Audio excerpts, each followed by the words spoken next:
The following broadcast is a copyrighted production of 412 Communications. Any non-personal retransmission of this broadcast without the express written consent of 412 Communications is hereby prohibited.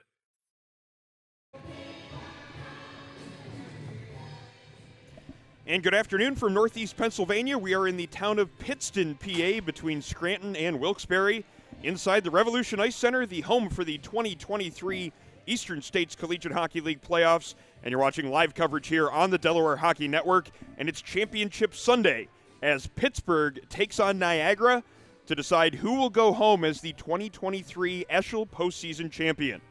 Hello, my name's Aaron Elpern, alongside color analyst Mark McClure, as we get you ready for puck drop between the Panthers and Purple Eagles.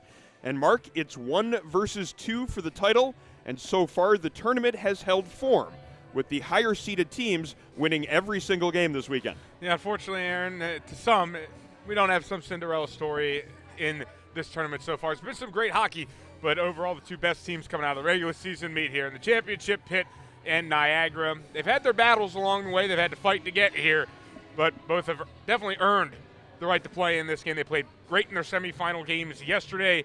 Should be a fantastic game of hockey here on this matinee Sunday. In the regular season, Pitt held the edge, winning 3 of the 4 meetings, and in fact, that was the tiebreaker at the top of the league this season. Both teams were 11-2-1 in the league. The regular season title going to Pitt by virtue of their head-to-head advantage. Yeah, 3-1, as you mentioned, in head-to-head play. It definitely is going to give Niagara some juice to run on. The fact that they are definitely going to come in feeling like they're the better team. They just lost that head-to-head, lost the tiebreaker, so they're definitely the ones with something to prove in this game. The last 2 games very close, just 1 goal between Niagara and Pitt in the last 2, both 3-2 defeats for Niagara, so they know they're right there. They're playing good hockey right now. Should be interesting to see how they start in this game, because they're going to be the ones that come out with the initiative. One of the hallmarks of those 3 Pitt wins in the 4 meetings against Niagara was the lethal Pittsburgh power play. Over 30% conversion rate for the season, so they're good in most of their games, and they've been especially good against this Niagara team. In those 3 wins, 6 of 13 on the power play, and Niagara head coach Tom Moradian made a point of saying that there were too many power play advantages given to Pittsburgh in some of their games. That's obviously something that the Perps will look to avoid today. Got to stay out of the box today if you're Niagara. Pitt didn't really capitalize on their chances in their game against Stony Brook, didn't convert on the power play, but we've talked about it all weekend. When you convert almost a third of your power play chances, you have to stay out of the box if you're Niagara, and I'm interested to see if Pittsburgh's going to try and rile them up early in the game to get them in the box. One thing that we're going to see that's a little bit different today's game versus last night's game, different starting goaltenders for both teams. We'll talk a little bit more about that. First, let's hear an introduction of those goaltenders as well as the full starting lineups for Niagara and Pitt as we get ready for Championship Sunday. Fans, good afternoon, and welcome to the Revolution Ice Center in Pittston, Pennsylvania, holding 2023 Eastern States Collegiate Hockey League postseason tournament. This afternoon's championship game pits the visiting Niagara University Purple Eagles against the home University of Pittsburgh Panthers. Let's meet today's starting lineups. Starting to our left with the Niagara University Purple Eagles coached by Tom Mourinho. Starting at goal from Sundsvall, Sweden, number 1, Johan Nyborg. On the bench, from Hamilton, British Columbia, number 5, Quinn Schneider. And from Oshawa, Ontario, number 22, Dean Taylor. At left wing, from Ottawa, Ontario, number 13, Tristan Tyler. At right wing, from Franklin, Michigan, number 10, Ryan Clemens. And starting at center from Niagara Falls, Ontario, number 23, Devin Sanders. And on the starting lineup for the Pitt Panthers, coached by Stu Roman. Starting in goal from Pittsburgh, Pennsylvania, number 31, Grant Lindsay. On the bench from Freedom, Pennsylvania, number 2, Ben Osmond. And from Spikesville, Pennsylvania, number 14, Jack Casella. At left wing from Exmoor, Pennsylvania, number 10, Ben Leslie. At right wing from Gibsonia, Pennsylvania, number 21, Will Stubb. At center from Bethel Park, Pennsylvania, number 18, J.C. Powell.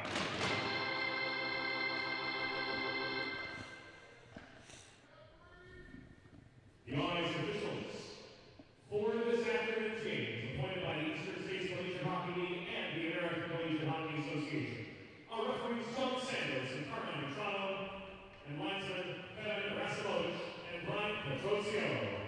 The official scorer for this afternoon's game is Aggie Lizecki. Fans, at this time, we ask that you please direct your attention to the American and Canadian flags located behind the Niagara goal, as we honor our friends and neighbors to the north with O Canada, followed by the Stars back to back.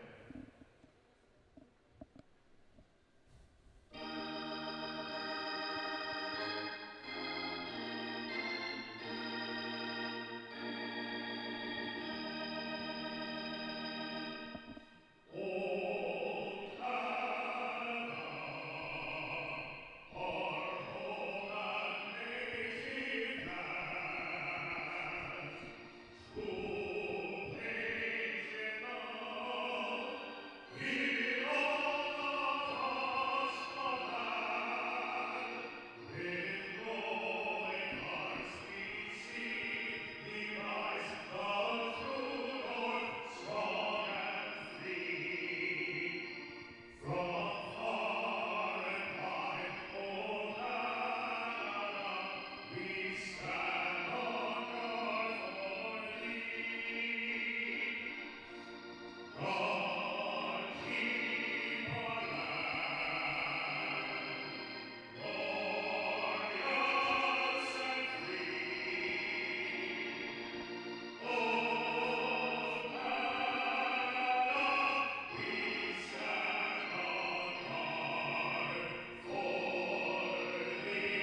And welcome to Revolution Ice Center, the home for the 2023 Eastern States Collegiate Hockey League playoffs here on the Delaware Hockey Network. And we are set for the championship game in the Eastern States Collegiate Hockey League postseason as Pitt and Niagara meet to settle everything here. The number 1 seed against the number 2 seed. And we get different starting goaltenders here today than we had in yesterday's matchup, as we see both teams employing some changes here in their starting lineups. For Pitt, it's going to be Grant Lindsay in net today, as it was Devin Baresi getting the start yesterday. He had to leave yesterday's game due to an injury, so they get Grant Lindsay in net today. Meanwhile, it is Johan Nyborg in net for Niagara. We'll talk a little bit more about the starting goaltenders, but we're underway here in our championship matchup, and the first period brought to you by First State Ice Hockey, committed to building the next generation of youth hockey players under the philosophy of one state, one goal. Learn more about their classes, clinics, events, and growing summer program by visiting firststateicehockey.com. Devin Sanders plays a pass through the neutral zone as we're about 30 seconds into the action here. Niagara in the offensive end trying to set up some pressure here. Good play there by Devin Sanders. He was a force in last night's game. He had one of the late goals in the third period, now setting up some pressure there along with Rylan Clemens. 3 different Pitt players there eventually dislodge the puck from the corner, and they get it out to center ice into the offensive zone. This is going to be Ben Leslie, but there is an offsides call at the blue line, and we get a stoppage in play 47 seconds into the action.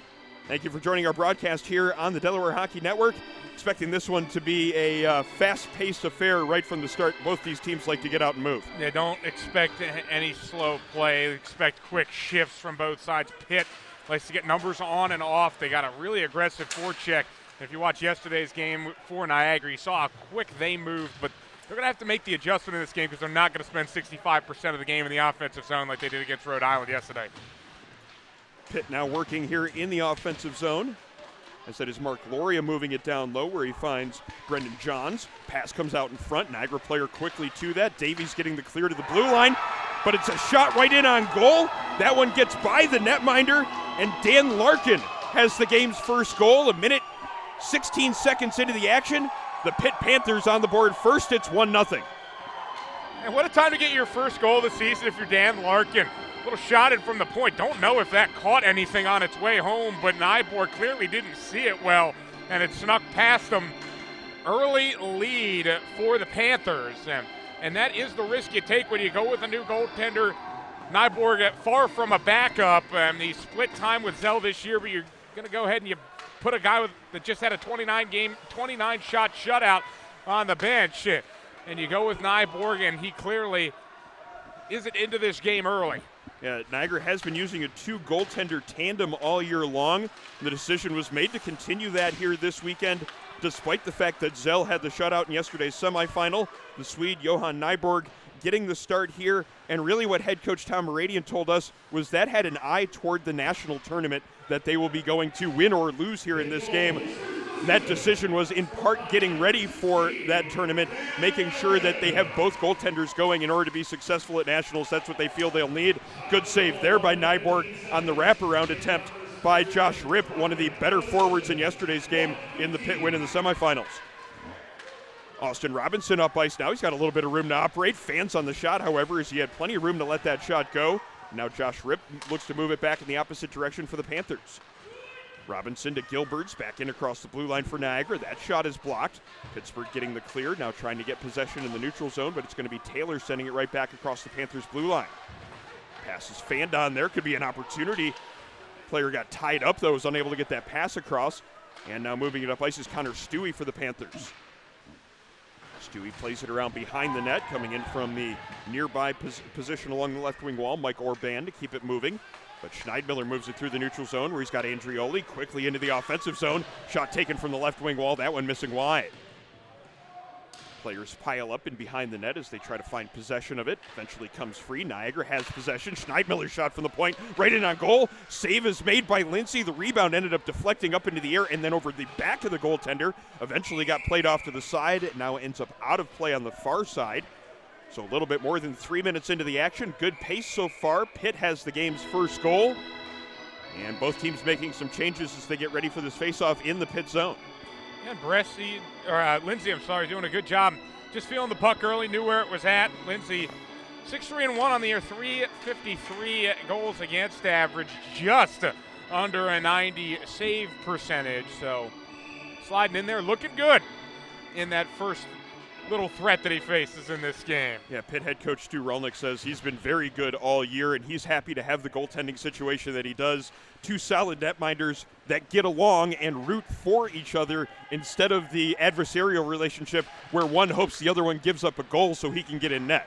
Yeah, that's the best feeling as a coach, when you have guys that are competing for position, but they're competing in a positive way, pushing each other to be better.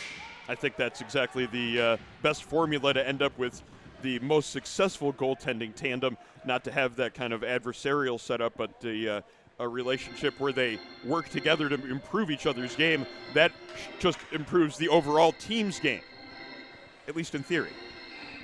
Another offensive zone draw coming up here for Niagara. Sanders on the face-off, winning that one cleanly, back to the point. Davies doesn't really have a lane there to shoot in on net. Pass attempt ends up being blocked, and he has to go back to center ice to dump it in. Looking to start the breakout, Nick Bandy. Pass up the near wall. Connects on that first one. The second one out to the neutral zone. Eventually Leslie settles that one down. In across the blue line. Now J.C. Bell. Bell with the hard angle shot. The goaltender got a piece of that one. Also part of the post that one hit. Now a battle for a loose puck along the far wall. It eventually comes free, and now Leslie looks to do something there against that far wall, but three different Niagara players right on him. Getting away from some pressure and moving that one up ice. The long pass is Tristan Tyfair. Into the offensive end here is Rylan Clemens, as he had a man right on him, unable to really settle that one down and get any offensive zone time established. Long pass there through the neutral zone, too far for anyone. That one's going to go for icing, and a stoppage in play. 15:40 now remaining in period number one.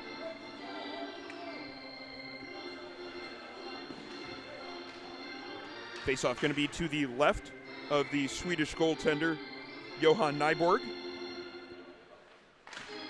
As said, he has quite a performance to follow up on by his fellow netminder Grant Zell. 28 save shutout last night, including a couple highlight reel saves. One that we had to see on the replay in order to really believe, in which he sprawled out and threw the right arm down on the ice, making a brilliant save. A big hit there in the neutral zone. Is a little bit of physicality starting up here in this championship game. Nicholas Porterfield trying to get that one out of the zone. Needs a little bit of help from a teammate. This is going to be David Christopher carrying it through the neutral zone.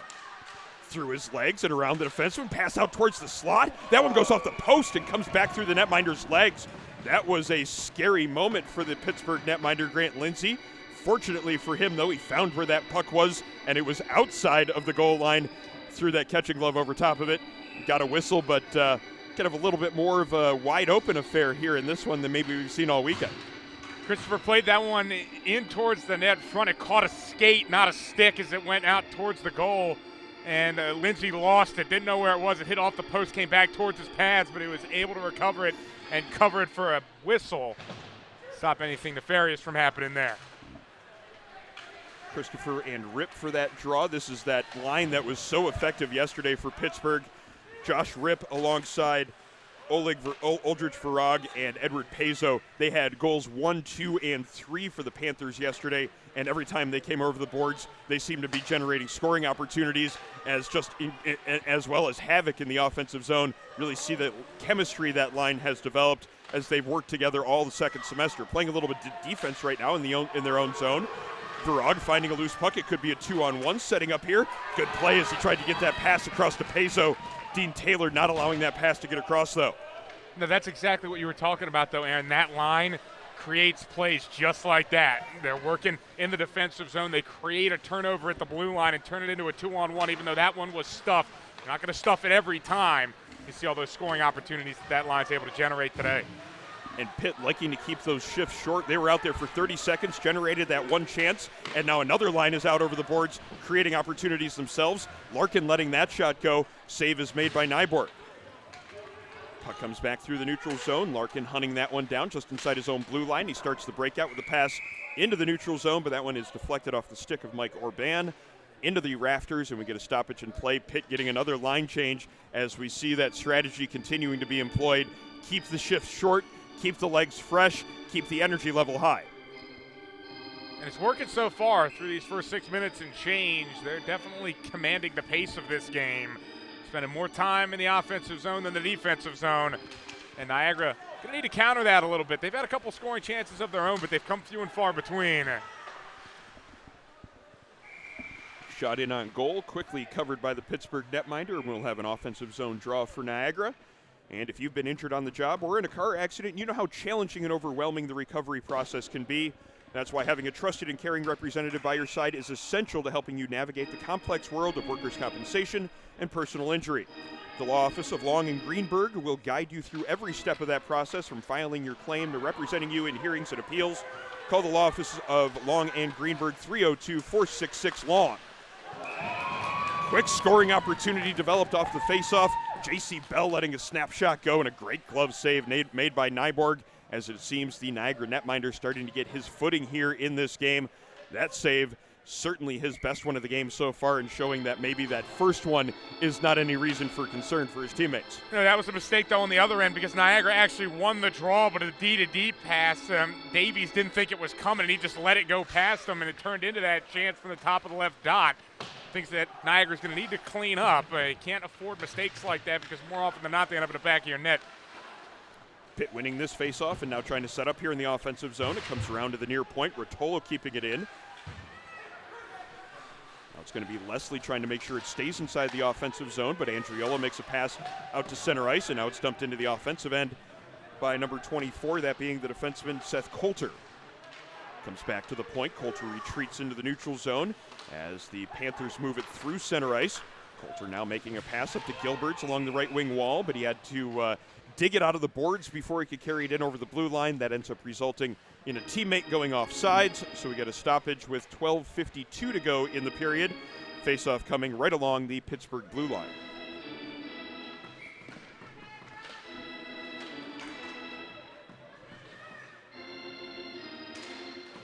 Sanders winning that faceoff cleanly, dumped in on the backhand by Francesco Retta. D-to-D for Pittsburgh, and they look to move it up ice quickly. No real pass offered there, as Niagara had good setup in the neutral zone.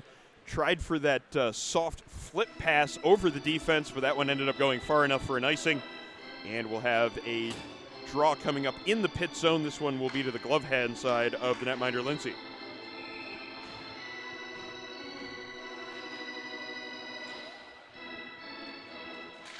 Sanders again on for this faceoff. We mentioned his game last night. He was one of the 3 stars in last night's win, picking up a goal and driving a lot of the offense as well as the defense for this Niagara side. He had one shift where he made one brilliant play on the penalty kill in his own zone, then created an opportunity when it got back to 5-on-5 in the offensive zone. Certainly number 23 is a player to keep an eye on here tonight based on his game in the semifinal round, that's for sure. He just makes you really uncomfortable with how fast that he moves. He's never going to give up on the puck, regardless of where it is. Even when he lost his footing, he still manages to get a stick on the puck to try and make plays. Goes 100 miles an hour every second of the game, and you can just see the way he's cutting, getting into the slot here, nearly trying to make a play. Yeah, he had a lot of traffic there to work through, but still almost got it all the way to the net front to get an opportunity. Here's that top line from last night's game for Pitt in the offensive zone, as it's going to be Rip playing it down low, but he can't quite get that one to Pezzo. Play at the blue line as Niagara gets it out across the blue line. Sanders dumping it in on the backhand. He heads to the bench for a change, as it's going to be Tyfair putting some pressure on in the near corner. Getting away from that pressure and skating it through the neutral zone is Dan Larkin. He gets knocked down at the center red line. That creates a turnover, and Christopher dumps that one in on goal. Played with the stick of the Pittsburgh netminder Lindsay, and now behind the Panthers net. Pass comes in front. Nobody there to accept it, though, as Christopher tried to find someone in front of the Pittsburgh cage. Now Christopher putting some pressure on here against the near wall. It comes back to an empty point. And Pearson goes back into the neutral zone, playing it up ice to Porterfield. He dumps it into the far corner. Nick Bandy tries to start the breakout on the near side, but Lucas Fancy's there to accept that pass and tries to fire a shot in on goal. That one's blocked by a Pitt defender. Pearson keeps it in at the point, walking in, looking for a pass to the far side.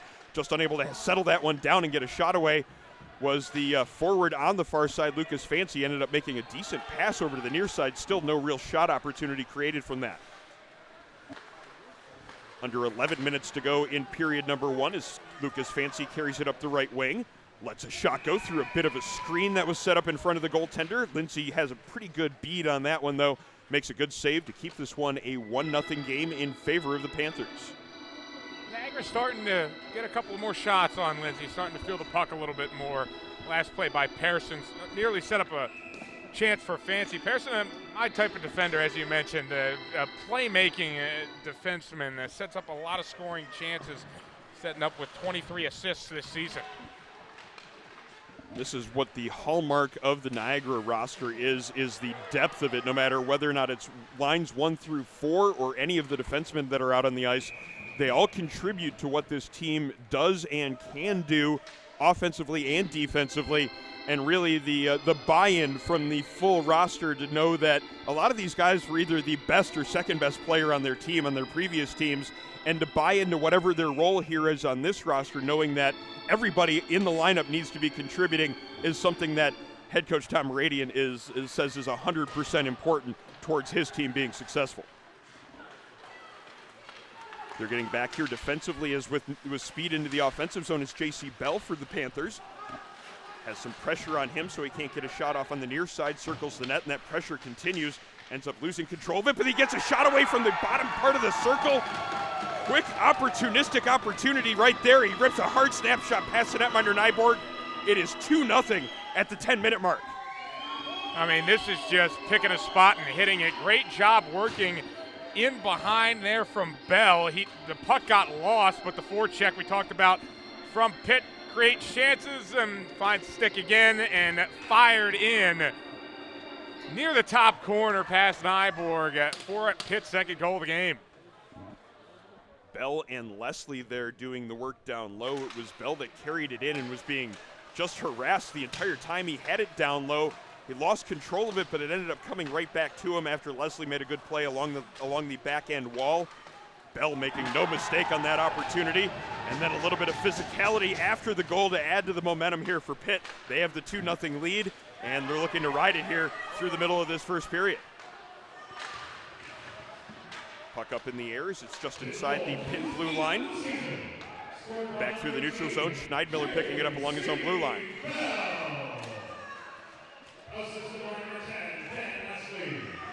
Schneidmiller in the near corner as he looks to set up in the offensive zone. D-to-D pass and a shot in towards the net. There almost was a redirection there in front of the netminder.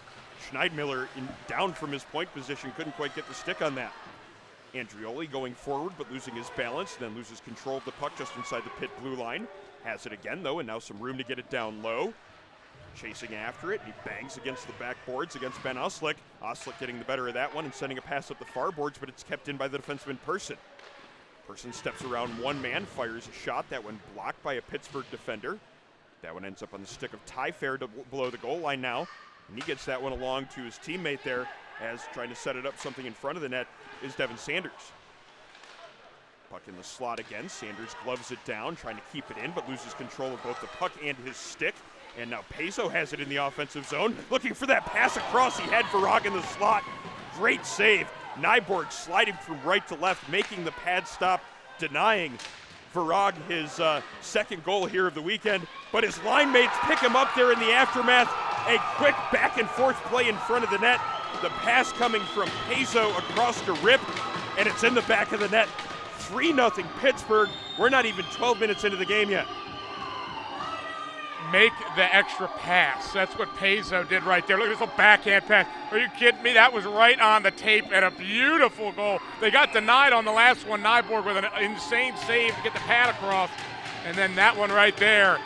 Just can't keep giving these opportunities up close. And here we see the goaltending switch happening as the Niagara coaching staff deciding to make the change here at the 11:44 mark of the period. It's 3-0 Pittsburgh. Grant Zell into the game now for the Niagara Purple Eagles. He was part of the storyline last night as we see Niagara taking a timeout and Coach Tom Moradian imploring his troops here to try to get the tide turned here in this game. This has gone the wrong direction very quickly for the Purple Eagles in this game. The neutral zone pressure has just created gaps that created the initial chance there that Varag couldn't put away. And then they created another offensive zone turnover, or a defensive zone turnover technically for Niagara. And Peso backhand pass right on the tape of Rip to put that in the back of the net. And all of a sudden, it's 3-0. And Nyborg just didn't have his best stuff today, so they're going to turn it over to Zell. Hope he can keep him out for a little while, give Niagara some scoring chances, try and sneak their way back in the game. As much as anything, that might be, along with the timeout, let's draw a line in the sand here and try to get this stopped where it is and try to create some new momentum from this point, stop the bleeding, get things going in the positive direction with that next shift. Let's see what this next unit out there can do. Puck comes into the neutral zone where it's picked up by Nick Bandy. He's got some pressure on him, though. There's a lot of energy, at least in this next shift from Niagara to start off with. Devin Sanders into the offensive zone.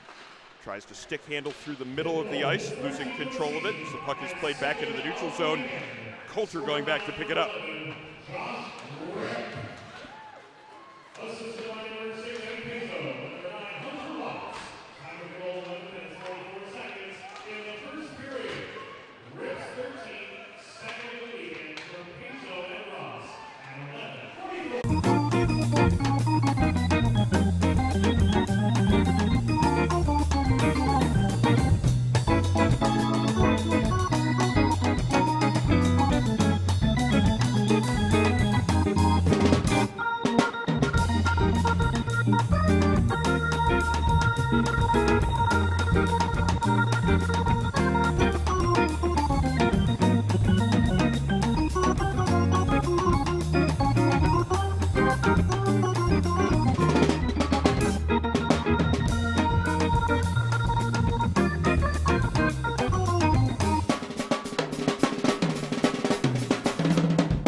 And welcome back to Pittston, Pennsylvania.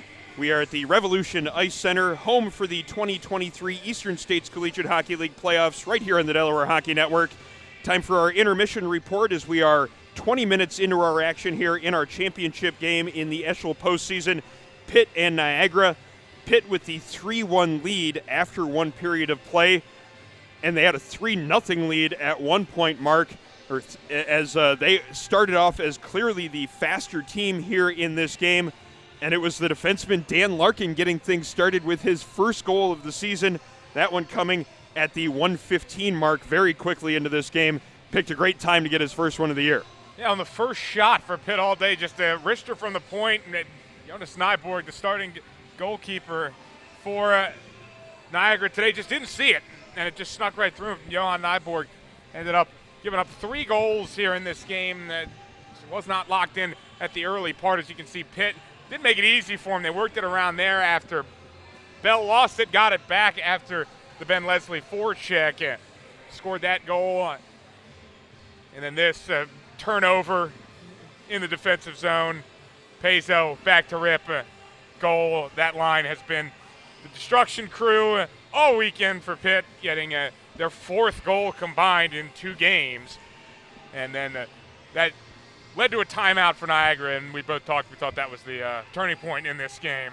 Yeah, it was obviously the first 12 minutes of this game just dominated by the Pitt Panthers. They had the edge in shots, the edge in opportunities, obviously the 3-0 edge on the scoreboard. Niagara coach Tom Moradian took a timeout, made a goaltending change. We saw him very, very animatedly talking to his players during that timeout, and they responded in the last 8 minutes of the action. They were the better team toward the end of the period. They certainly drew a line in the sand and made sure that their play from then until the end of the period was much better. They got a power play and a power play goal to get themselves back into this game. Yeah, for the most part, Grant Lindsay really solid in the opening period, but there's some shots you just can't stop, and this is one of them right there. Porterfield taking an extra second, goes blocker's side. I see the water bottle pop there. Beautiful goal from Porterfield.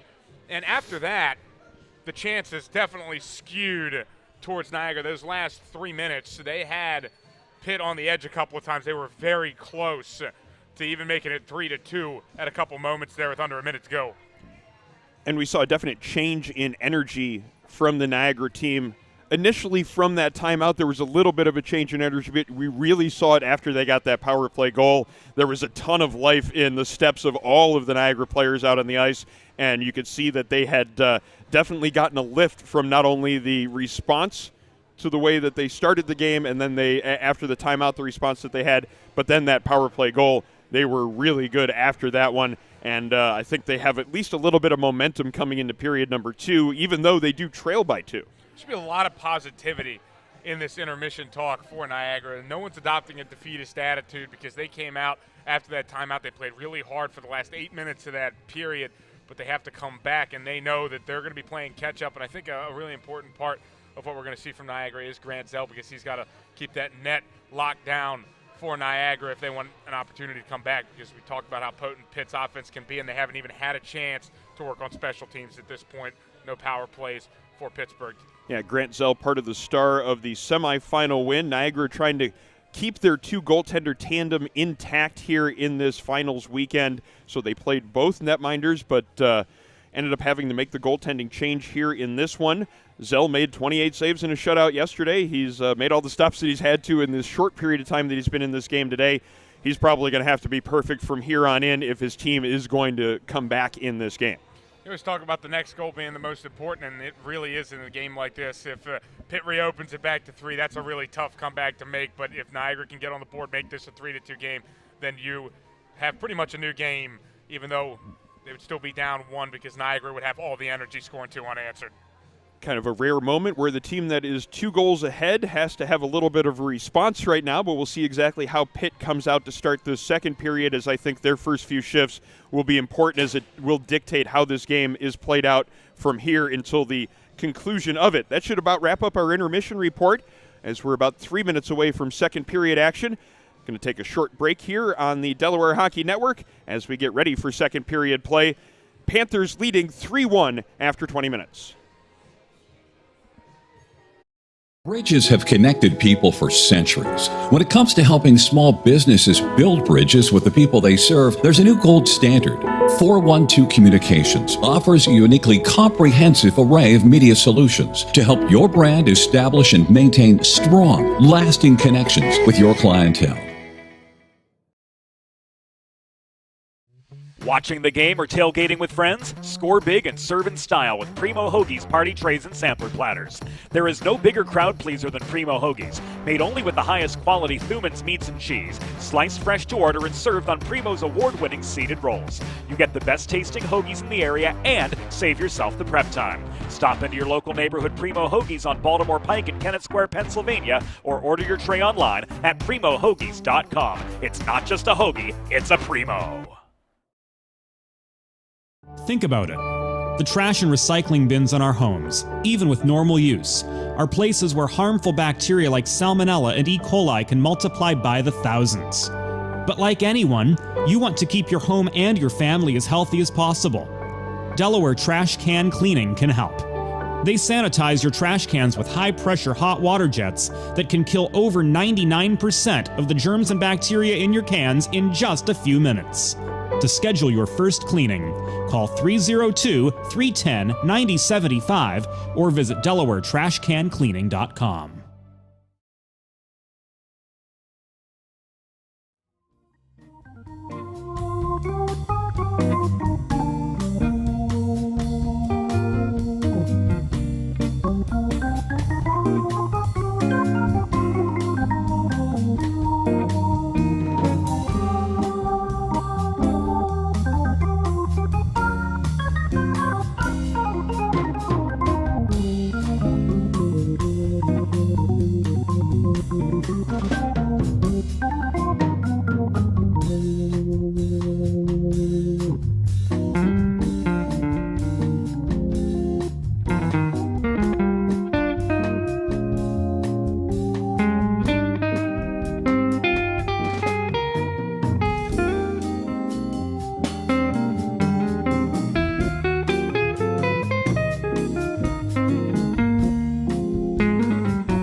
It's Championship Sunday in the Eastern States Collegiate Hockey League, and we are here ready for period number 2 in our championship matchup. The Pittsburgh Panthers leading 3-1 over the Niagara University Purple Eagles after 20 minutes of play. Hello, I'm Aaron Elpern alongside Mark McClure as we have the call of today's game on the Delaware Hockey Network. Ably assisted by technical director James Witherite, our videographer Jeff Jazarowski, and we are set for period number 2, a period in which the team that's trailing has the momentum. Late first period momentum for the Niagara Purple Eagles. They trail 3-1, but we'll see whether or not they can carry some of the momentum into period number 2, and we are underway in the second period, which is brought to you by the Hooper family, longtime supporters of Delaware Blue Hens hockey and of today's live coverage on the Delaware Hockey Network. Puck inside the Pittsburgh zone. They play it out to the neutral zone where it's picked up by Schneidmiller, the Niagara defenseman. His pass is too far for Ty Fair, but it won't go far enough for icing as it's picked up by the defenseman Casella. His pass turned over, though. Opportunity in front of the net. Clemens trying to get that shot away. Good defense, though. Pittsburgh recovering in towards the slot area, making sure that Clemens was unable to get that shot on goal. Ty Fair bodied against the near wall, but he keeps possession, gets it out towards the slot, but it goes off a Clemens stick. And then Casella plays it through the neutral zone. Not going to go far enough for icing, as good speed up ice by Ben Leslie to negate the icing on that play. Doesn't end up paying off much for Pittsburgh as it comes out to center ice, but then dumped into the offensive zone. Dan Larkin, one of the stars of the first period for Pitt. He had the first goal, and along with some numerous other instrumental plays, he gets a shot in towards the net there. Save is made by Zell, and now we have a Niagara defenseman down in front of the net. That could create a bit of an advantage here for Pitt in the offensive zone, but they get possession of the puck, referee blowing the play dead. And that is Schneidmiller, one of the key defensemen here for this Niagara blue line. A little bit slow getting back to his skates, just a touch hobbled, but he doesn't need the trainer, and he skates back towards the Purple Eagles bench. Another good-looking play from Pitt, and puck rolled out to Dan Larkin, rifled a shot off the pad of Zell. Rebound chance that Schneidmiller got the worst end of. Did a good job blocking it, though. Face-off going to be to the glove hand side of Zell, who, as we mentioned, came on in relief here in this game after his team was already down 3-0. Virag in the far corner for Pitt, setting up some possession. This line likes to work it down low and be physical. They've certainly shown that for a game plus in what we've seen here this weekend. Unable to keep it in the offensive zone as David Christopher works it through center ice. Pass across to Fancy. His shot from along the goal line. That's handled by the netminder Lindsay. Wraparound attempt. That one didn't quite have the angle to succeed. And that was a missed opportunity there for Niagara. Lindsay, it took him some time to get from post to post. He was able to flip that one in and had the angle that could have been in the back of the net. Those are always hard because you want to try to rush to get around that far post, but sometimes you need that extra half a beat to give yourself the angle to tuck it in around that post. Might have had the time to do so there, unable to make that opportunity pay off. But again, Niagara picking up where they left off in the first period. Playing well here, playing with that extra bit of energy that seemed to come along from the timeout and goaltending change that certainly the coaching staff was hoping would have the result. Exactly how they wanted to start the period, too. They didn't come out sluggish or slow like they did in the first period. They were right back in Pitt's face, trying to create chances. And they certainly have had a few, but Lindsay still playing strong. Grant Lindsay, the Pittsburgh native, in his 11th game of the season, as we set off the hop, comes in with more than respectable statistics, a 3.53 goals against average and a save percentage of .899. So certainly not a drop-off when it comes to the goaltending change with Baresi getting hurt in yesterday's semifinal win. This is Robinson in the near corner as Niagara sets up here in the offensive zone. Back to the point to Retta. Retta then along to Bunn along the near hash mark. Hashmark gets it back to Francesco Retta. He lets a hard shot go through. That one gets through a bit of a crowd in front of the net. Lindsay makes the save. There was a rebound there briefly. Pittsburgh, though, got that out of danger, though, clearing it the length of the ice, but not far enough for icing. This one might be far enough for icing, but it's right in on goal. Lindsay has to play it with the pad, and play keeps moving. Picked up there by Hunter Ross. And now he feints on a pass behind the net. That might allow Niagara to set up some pressure. Manning down there behind the net, gets that puck free, pass out in front of the net. Doesn't quite successfully get to his teammate there in front of the net, and then we have a stoppage in play. As I'm guessing it is the net being off. Couldn't quite tell. Hand pass that ends up resulting in the stoppage there. That one going against Pittsburgh, so the faceoff will stay in the Pitt defensive zone.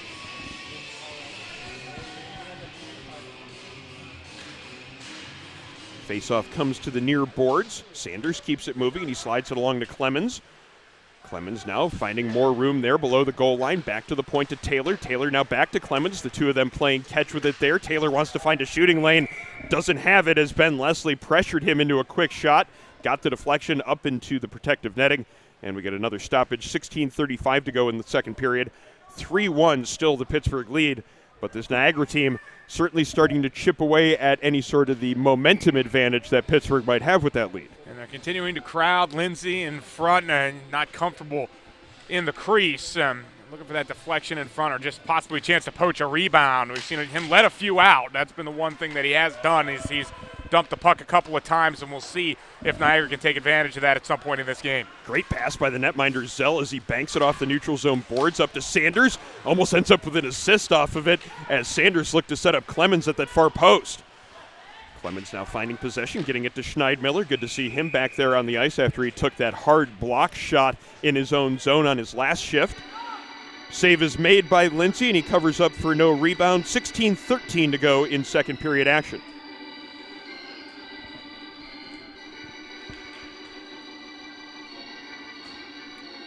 Changes being made by the team in blue and gold here.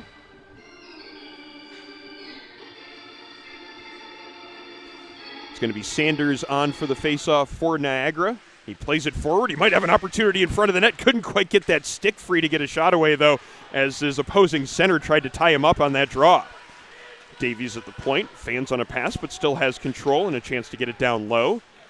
Ty Fair on the far side has two men on him, but he digs it out of his skates. Niagara, though, can't keep it inside the offensive zone, and they have to regroup at center ice. Davies dumping it in on goal. Davies then now setting up here at his point position, lets a slap shot go as it comes back to him. That one doesn't get through traffic. Now he has to retreat to center ice, where his defensive partner Pearson will pick it up just inside of his team's blue line. Pass is blocked on that first attempt. Second one comes up the near wall and into the Pittsburgh zone. The defenseman Ben Oslick will start the breakout there. His pass is deflected and then comes up towards our broadcast position. Ends up as a souvenir for a fan in the first row, but he's going to throw that one back to the linesman. And again, we see fans here at this event being very selfless, trying to help the event move along as efficiently and smoothly as possible, choosing to give back the souvenir in that case. That is not a choice that I would make if offered the same opportunity. I am putting that puck with the logo right in my pocket. Yeah, 0 for 3 now. 3 different fans in the 2 days have put it right back on the ice. Great defensive play. Francesco Reda denying Virag the opportunity to go around him there in the just inside the blue line. Virag looked like he had that move set up there for the toe drag around the defenseman. The defenseman number 16, Francesco Reda, doing excellent work there inside of his blue line to deny any sort of offensive zone opportunity. Bumps a man there to create a loose puck, now trying to play it up the near boards. Getting a little bit of help from Thurston as two aside try to pry that puck free. Eventually it does come free, and Josh Ripp has control of it. Drops a pass off, and now Virag with a shot just inside the top of the circle, right in on goal. Zell making the stop. This line keeps it moving here in the offensive zone, and now they have a chance down in front of the net. Almost with that opportunity to make a quick pass in the net front was Pezzo, but now he drifts back to his own defensive zone. Good defensive work there on the back check as Ripp creates a loose puck, and now it's going to be Pittsburgh looking to start it up ice. Need to regroup along their own goal line as Hunter Ross has some pressure on him. Turnover is created. Opportunity now here for the Purple Eagles as it comes back to Schneidmiller. His shot right in on goal. I'm not sure if Lindsay got a piece of that or if it hit somebody else in front of the net. But a good opportunity as Schneidmiller had that crowd in front of the net and let a good hard shot through. Niagara certainly is doing more of what they need to do here in this game, and now we have a conversation between Pezzo and the referee, and this faceoff is going to come out to center ice. It looked like Pitt didn't really know the reason for the stoppage on that play. But either way, they should feel thankful for it because it takes it out of the defensive zone. Making a change here, getting some fresh personnel on the ice as well. This faceoff will come right in front of the Niagara bench. Niagara winning it, D to D here at the center red line, and they dump it into the offensive zone. David Christopher down, putting some pressure on. Ben Oslick trying to get it away from him. Oslick and Christopher continue to engage. Eventually it goes around to the far side where Casella starts it up ice. Can't get it out of the zone, though, as Taylor keeps it in at the right point. Oslick back into the near corner where he tries to start it up ice, but again, Niagara keeping it in. Taylor with the shot from the midpoint. That one gets deflected wide. Niagara again finding control of a loose puck and keeping it moving in the offensive zone. Christopher, the pass out to the slot. He's got Porterfield. Just had to settle it down briefly. Eventually found some room to let a turnaround shot go. Lindsay making the stop, and maybe this line from Niagara might be the answer to the line from Pittsburgh that has been so good already this weekend. Yeah, Porterfield's just done a great job finding open space. A great shot in there from a tight angle. The initial effort got blocked, and then the second chance, good save made by Lindsay, but he continues to fire off shots. He's found the back of the net twice in 2 games. See how the Pitt defense responds to that. Christopher, Lindsay, and Fancy, that line still out there for Niagara as they've spent the last 30 seconds in the offensive zone. Porterfield there on the far side, drops a pass off, now into the slot to Fancy, digs it out of his skates and lets that shot go. Niagara has the first goal of the second period. It's a 3-2 game, and they firmly have the momentum now. Didn't look like Lindsay knew that the shot was coming in from Fancy. He thought he lost it in his skates, but he found it rather quickly. Little layoff pass into the middle, and then fanned on the initial shot in the second one. The next thing he knew, Lindsay had it behind him. And as you mentioned, Niagara now rolling. Objects in the mirror are closer than they appear. Bit of a defensive breakdown there from Pitt as their strategy to slow down Niagara is to try to keep the shots to the perimeter. In that case, Fancy got free in the slot in that dangerous area. He had enough room to get that shot away, even though the pass wasn't right on the mark. That was just enough of what he needed to make this a 3-2 hockey game. Might not be tied yet, but it feels like we are. Yeah, you feel that type of energy in this game. All of a sudden, Niagara's out shooting Pitt 15-12, and Pitt really hasn't had a lot of high-quality chances through the first 7 minutes of this period. And really, you can point to the timeout that came after the third Pitt goal at the 11:44 mark of the first period. It's been a totally different game since that point, as Niagara has responded in the proper way, in the way their staff was hoping they would. They got a power play goal late in the period and then have all the momentum here in the second. Clemens in towards the slot. He has room to let a shot go through. There's a rebound there briefly. Eventually, Lindsay falls on top of it. Two Niagara players there looking to poke it home. Pitt players coming to make sure that they got that crowd cleared out. And Lindsay has been under fire here in this game since that Niagara timeout. Yeah, played that Clemens shot off the pad, and then it was loose. And then after that, you just see a gaggle of bodies eventually able to get the glove down on it to freeze it and get a stoppage in play. But he just needs a breath at this point because Pitt hasn't had a positive shift in 4 or 5 minutes where they've been in the offensive zone for more than 30 seconds. No surprise that when they need a positive shift, they get this line of Rip Virag and number 6, Edward Pezzo out there. They haven't had a bad shift all weekend, it seems, and they're out there for the response that I'm sure that their head coach is hoping for. As we hear the goal being announced right now, Lucas Fancy picking up the goal, his 11th of the year.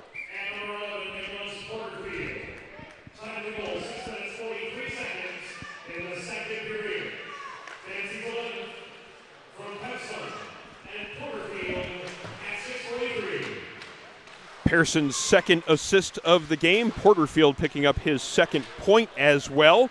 And maybe another opportunity setting up here for Niagara. Good defense, though, to make sure that Bunn couldn't quite get that shot in on goal. Enough stick on puck to send that shot off wide and into the back glass. Puck is picked up by Jack Casella. He flips a pass out into the neutral zone. Now we see which team can find control of that one. It's going to be Manning who has the first touch on it, but it ends up coming free to Josh Ripp. Lets a shot go. Save is made, but the rebound up in the air. Goaltender ends up sliding out of the crease and eventually covering that one. As a brief, tense moment was had there, but Grant Zell eventually covered that one up. And we get a stoppage with 11:50 to go in the period. And if you're like me, healthy living is important to you. The Delaware Trash Can Cleaning Company can help you with you and your family. Help you stay healthy at home with periodic sanitation and disinfecting of your trash and recycling bins. Visit DelawareTrashCanCleaning.com today to schedule your first cleaning.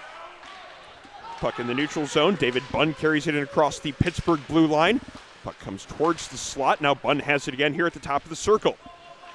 Feeds a backhand pass down low. Manning putting some pressure on it. Comes back to Bunn in the near corner. Tries to get a pass towards the slot, but eventually comes to the defenseman Taylor, and now he gives it back to Bunn. Taylor lets a shot go. Lindsay leaning to his right to make the save. It hits a body and then changes directions. He has to change directions as well and eventually covers it up as a player from each side engages in a little bit of added after the whistle play there along the face-off dot. Not sure if we're going to have any sort of punishment due to that, but both sides clearly wanted something to be called, as it was Bandy in there from Pitt, and his opponent there in that little square up being Reed Manning from Niagara. Both teams making some changes. Offensive zone draw coming up for the Purple Eagles. Yeah, Niagara's starting to stand up to the bully a little bit. They've been getting pushed around by Pitt at times, especially early in the game. Throwing their bodies around. Now Niagara starting to give it back a little bit now that they're down just one goal. Niagara finding control after a scrambled face-off. Taylor slides it down from his point position. Gilbert's now setting up some pressure on the far side. Gilbert's getting that puck loose, gets it to Andrioli, but they can't get a shot away. Pittsburgh now clearing the zone. Taylor goes back to center ice to start the breakout again. Schneidmiller along the right wing wall. Gains the red line and then feeds a pass up front. Now in front of the net. That was a great opportunity for Thurston. Maybe just that pass was on edge or was just a little bit behind him. Couldn't quite get the right angle to get that shot in on goal. Quickly developing 2-on-1 though as Niagara continues to make things happen in the offensive zone in a way that they couldn't in the first 11 minutes of the game. Yeah, that was all Andrioli right there, gloving it down to keep control, and a great feed across. Just couldn't put the shot on frame from Thurston. A great feed from Andrioli. Momentum now firmly in favor of the Niagara Purple Eagles.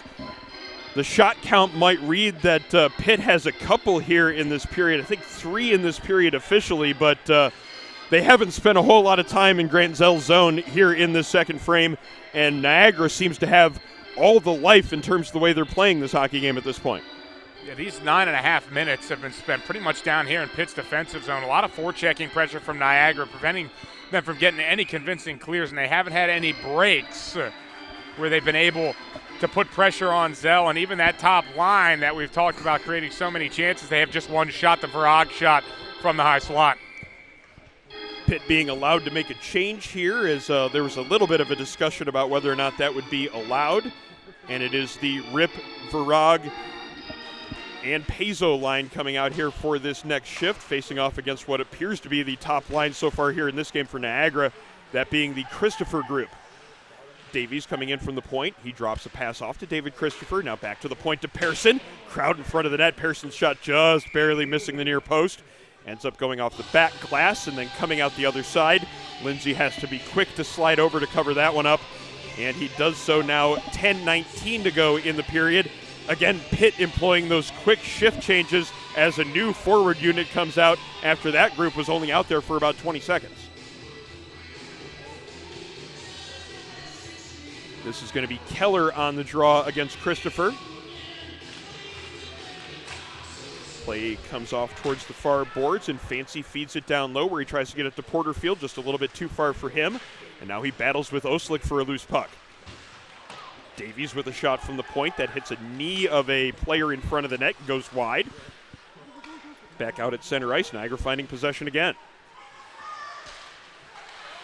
Trying to stick handle that one out of the zone. Doesn't necessarily succeed for Pearson, but some support eventually gets that puck up ice, but it's going to be Jack Casella trying to move it up ice for Pitt now. Takes a rough ride there as he makes a pass, and Pitt can't get it out of the zone as the pass comes out in front of the net. Great opportunity, but a brilliant save for Lindsay as he slides across to his right, kicks the right leg out to deny David Christopher. That was a brilliant stop. Equally as good as any saves that Baresi made last night. He is showing more than a capable backup here so far in this game. Look at this save with the right pad on Christopher. It looked like Christopher took an extra second to try and figure out where he wanted to try and put that shot, and that gave Lindsay all he needed to shut that angle down and make a gorgeous save to somehow keep Pitt in front. Just a little bit through the past the halfway point in what has been a very entertaining back and forth game. It was Pittsburgh early, Niagara seizing control back late in the first period in terms of the play advantage. Still a 3-2 Pitt lead, but Niagara has a lot of momentum in this game. Pitt guilty of an icing call here at the 9:23 mark. Faceoff will be coming up to the left of the netminder. You have that feeling that Pitt's just hanging on. That's how it feels, really, in this period. Niagara has really deserved a third the way that they've played in this period, generating all kinds of chances. Shot comes in from the point that hits a body and then sits in the slot briefly, eventually played to the corner, but Tyfair gets it back to the point. Tyfair picking it up in that corner again. This time he's unsuccessful in getting that pass out. Now it's up ice very quickly. J.C. Bell into the offensive zone. Bell just inside the blue line, has 3 different Purple Eagles on him harassing him, but he still manages to get that pass down low. Player then gets taken down. No, it's a hand pass being called. I thought there might have been a trip that was called. We know neither side wants to be taking penalties here in this game, so it was quick to see whether or not there was an actual penalty being called in that instance. There's a new gold standard for digital media solutions for small businesses. 412 Communications offers web and graphic design, social media consultation, public relations, writing and editing services, as well as much more. Visit 412communications.com to learn how they can help your brand build lasting relationships with your clientele. Niagara back through the neutral zone, and they get it into the offensive zone here in the near corner. The defenseman Coulter, the first one to it there in the forecheck. Gets it to Tyfair. His shot, hard one there from about a step out from the goal line, right in on goal. Lindsay has to make the glove save, and he holds on for another whistle. That's now 19 shots on goal for Niagara, 17 saves so far for Lindsay.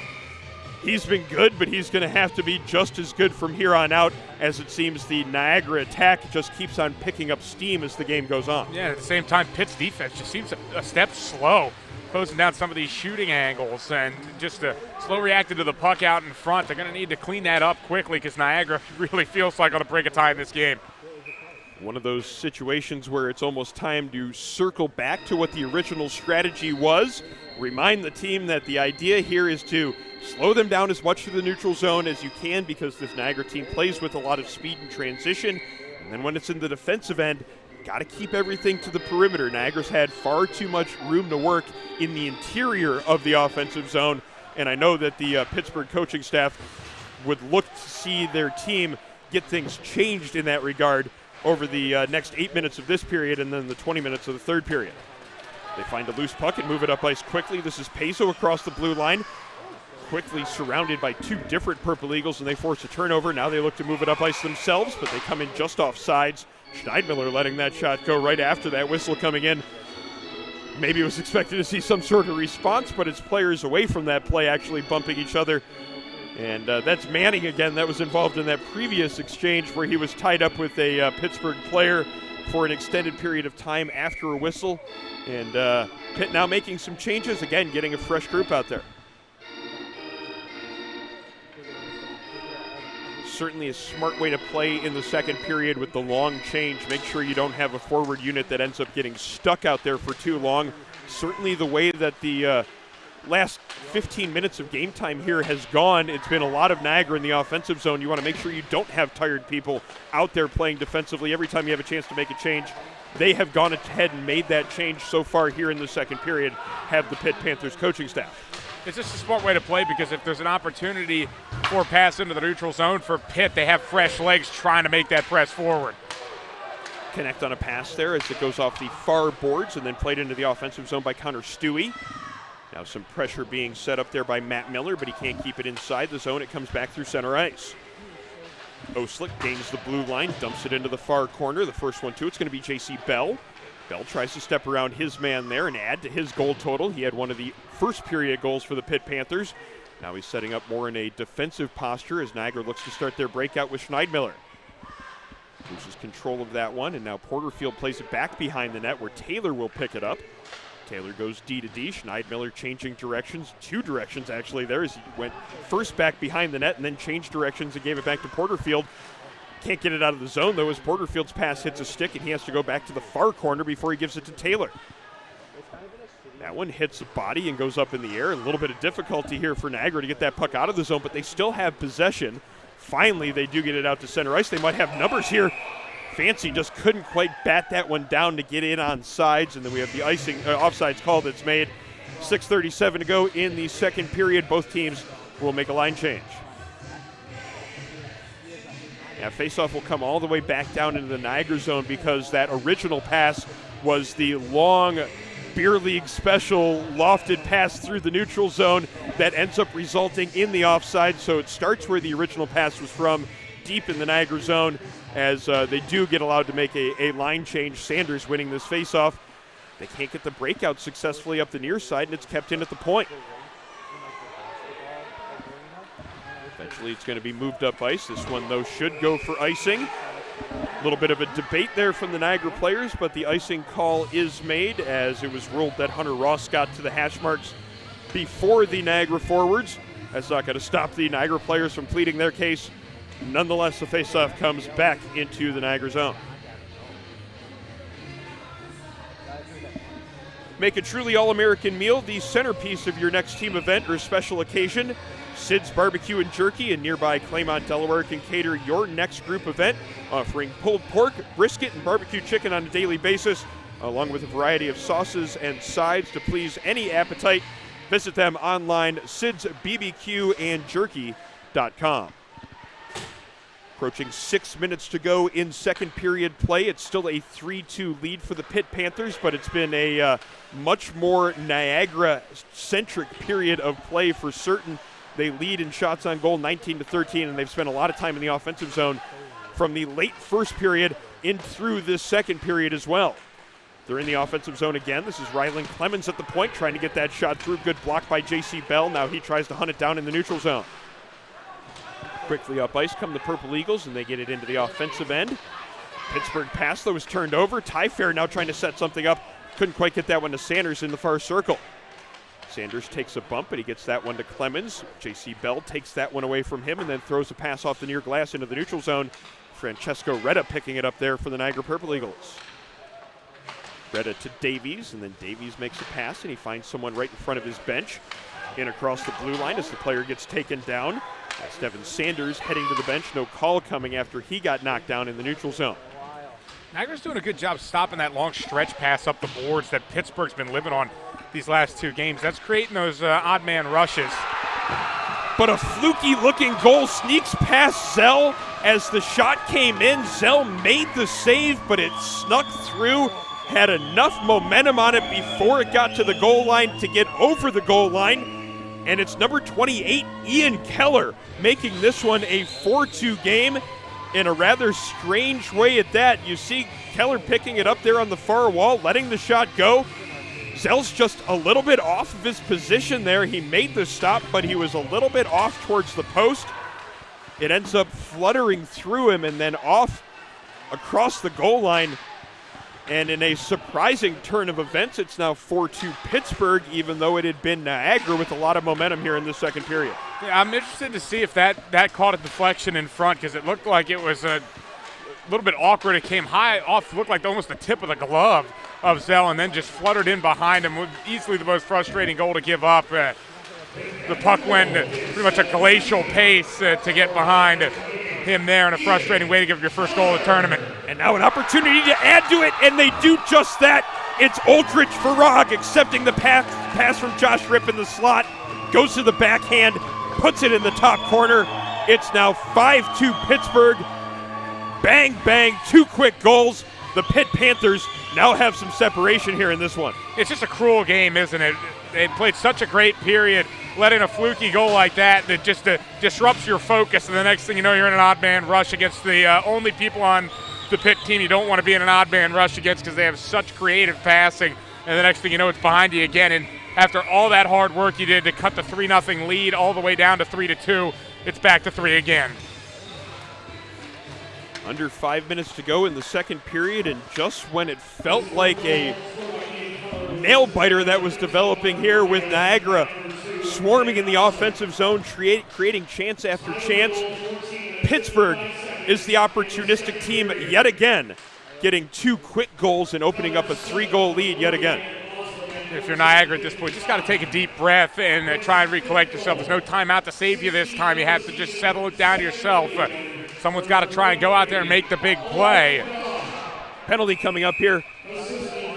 Neutral zone referee saw the high stick on Christopher, made the call. Christopher made sure that he threw his head back to get the call. It's going to be a Niagara power play coming up here, and the timing of it is important here, because just the fact that they'll have the advantage is important, because that'll slow Pittsburgh down. Pittsburgh has a lot of momentum in this one right now, but it is a high sticking call against Edward Pezzo.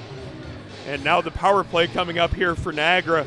They almost have to succeed with this man advantage, because the 3-goal deficit late second period is not one they want to take into the second intermission. It's pretty much the same situation it was in the first period, down 3 goals.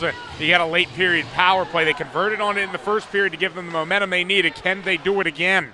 It just feels a little bit more urgent this time, because they managed to climb back up the mountain after getting knocked down the mountain in the first period. Climbing up a second time seems a little bit more daunting, but this next minute 40 is going to be key. Pitt getting the clear there here in the first 40 seconds of the power play. And skating it into the offensive zone now is going to be Pearson. Pearson loses control but still gets it deep and now pokes it along behind the net. Comes to Porterfield on the far side. Stops there and gives it to Christopher. Christopher giving it back to Porterfield. The two of them play catch as Christopher has to chase it down at the left point. Christopher now down low, feeds it around behind the net to Austin Robinson. He had the first goal for Niagara in last night's game. Robinson now across to Pearson, looking for that lane. He gets the shot through. He had the goaltender looking left when it actually went right off a redirection. It ends up going wide of the net. Then Pittsburgh gets the clear. Now 52 seconds remaining on their penalty kill. This is Scott Pearson starting the breakout with a pass up the left wing wall. Tristan Tyfair takes a check right along the blue line, but gets it across the blue line. Can't get it deep, though. Matt Miller doing some good work there in the penalty kill to get the clear through center ice, forcing Devin Sanders back into his own zone. Sanders now up the right wing wall, stops at the hash marks, and then gets it down low. He's got it to Thurston. Thurston then tries to make a backhand pass, but that one gets intercepted. Sanders, though, finding it on that far side. Sanders with J.C. Bell on him. Good loose puck creation there. J.C. Bell doing some good work there in the penalty kill. Pitt gets another clear. Now just 10 seconds left on the power play. Really strong clear there from Pitt. Really good kill overall outside of the Pearson shot that took a redirect in front. They haven't generated anything on this power play. Denying the zone entry there one last time on the penalty kill. Dan Larkin then getting the clear. He's certainly had himself a game here, scoring his first goal of the season to open the scoring in tonight's game. Also been doing his job defensively. Right there, another example of that. Puck right below our broadcast position, played across the blue line by Thurston. Now he goes to put some pressure on, but it's going to be Pezzo moving it up ice. He gets it to Rip, who gloves it down. Now he has an opportunity to get a shot away. Quickly gets that snapshot in on goal. Zell making a good save. Puck comes back towards the front of the net. Could be a chance for Virag there. Shot from in tight. Save made by Zell, as again, this group continues to generate opportunities every time they're on the ice. They had a slow start to the second period. They really weren't able to generate much. They did have one of the only few shots of the period. Now all of a sudden they're generating like they had been in the previous game. They scored another goal. Now they have 5 goals that line in 5 periods. And another good shot opportunity there. That time though, Zell able to equal it. Under a minute to go in the period. Have to think that in these last 45 seconds, Niagara's going to want to create at least one more chance, one more bid at a goal here to try to get a little bit closer before they go into the locker room. Maybe pushing with some urgency here is Gilberts. He's got a man, Campbell, going towards the front of the net. Can't get it to him there. Good block is sticking the skate out was Hunter Ross. Andrioli losing control of that one. Good play by Ben Leslie to get the poke check on that puck. Gilberts, though, takes it away from him, drops it to Andrioli, but it's cleared out across the blue line as Leslie now trying to hunt down a puck in the offensive zone under 15 seconds to go. Winding it up and skating it up the left wing wall is Seth Coulter. Has plenty of speed as he gains the blue line, but he flips it towards the slot, then played off to the far boards as it's now played up and towards the blue line and then out of the zone as the period comes to an end. It was a period that was at least started off in the Niagara advantage in terms of momentum. They carried some over from the first period as we have a little bit of extracurricular activity ensuing after the horn goes. Puck was right in front of the Niagara bench when the horn went, so you saw some players coming together there in front of the player bench. Eventually they separate, head back to their locker rooms. But as mentioned there, it was a period that started off looking like it was going to be a Niagara period, and it was for the first 10-plus minutes or so. You know, they had they got the one goal to get back within one, and it felt like it was almost an even game at one point here in the second period.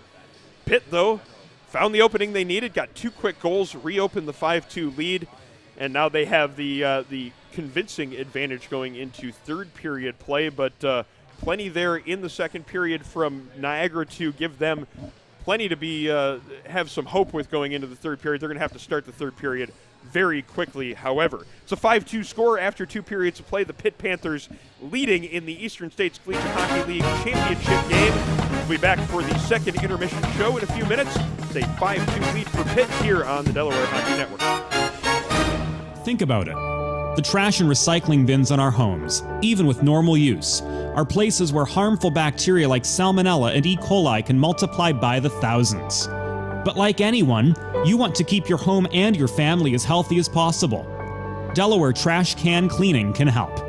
They sanitize your trash cans with high-pressure hot water jets that can kill over 99% of the germs and bacteria in your cans in just a few minutes. to schedule your first cleaning. Call 302-310-9075 or visit DelawareTrashCanCleaning.com. Watching the game or tailgating with friends? Score big and serve in style with Primo Hoagies party trays and sampler platters.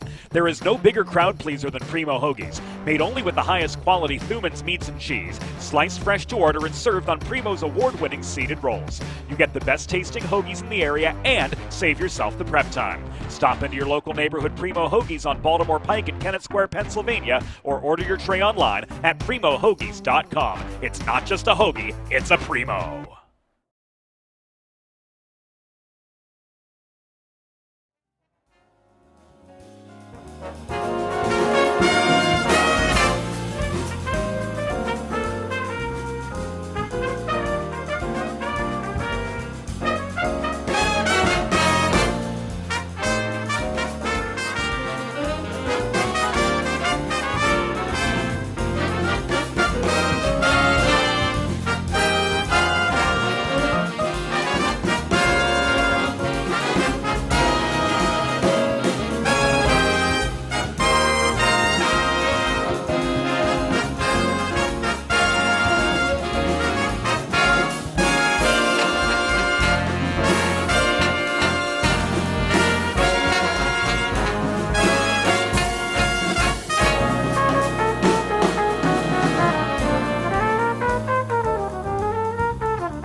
It's Championship Sunday in Northeast Pennsylvania. We are at Revolution Ice Center in Pittston, PA, right between the towns of Scranton and Wilkes-Barre.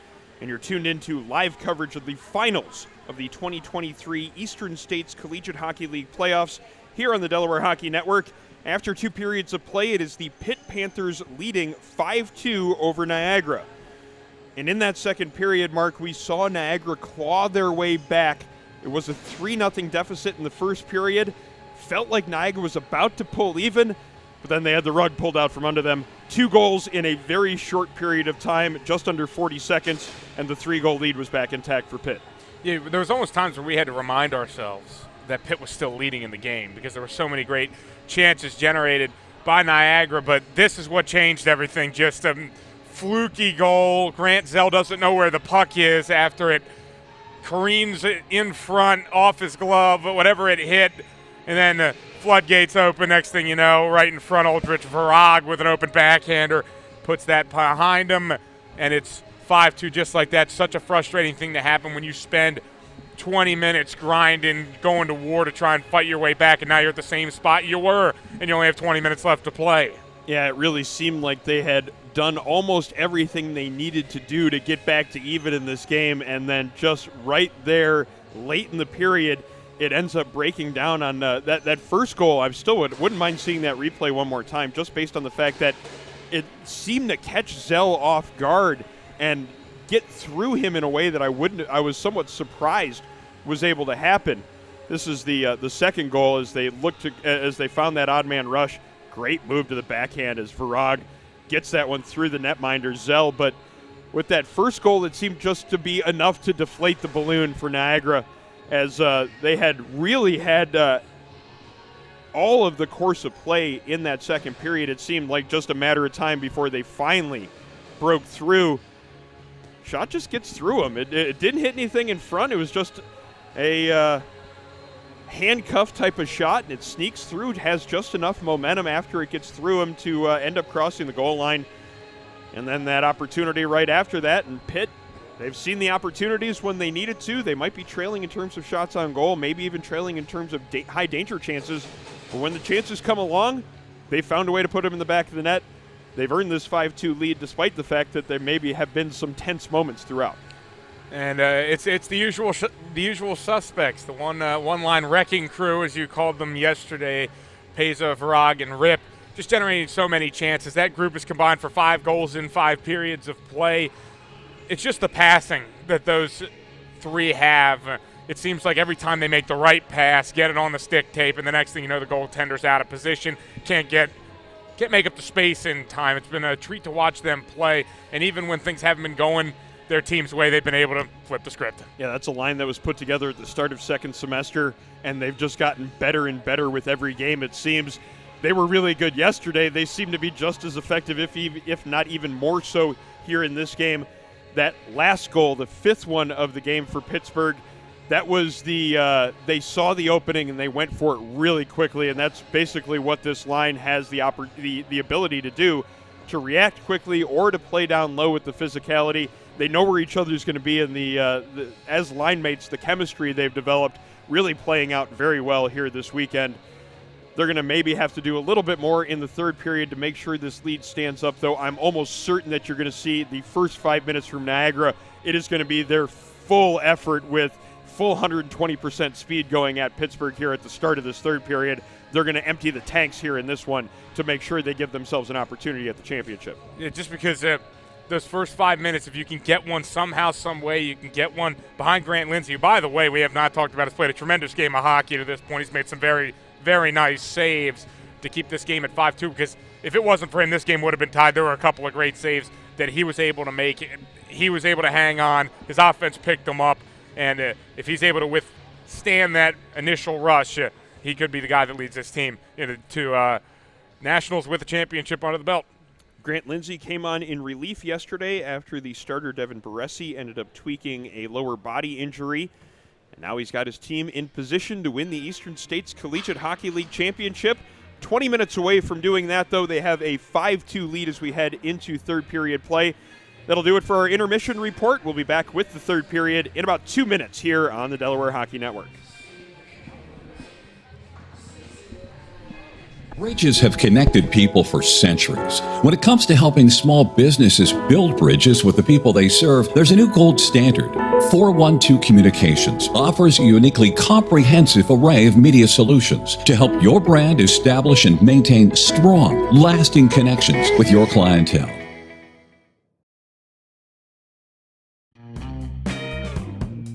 There's nothing all-American quite like a good old-fashioned barbecue. Sid's Barbecue and Jerky brings the most tender and flavorful pulled pork, brisket, and barbecue chicken to the tri-state area and is sure to turn your next gathering into a truly all-American event.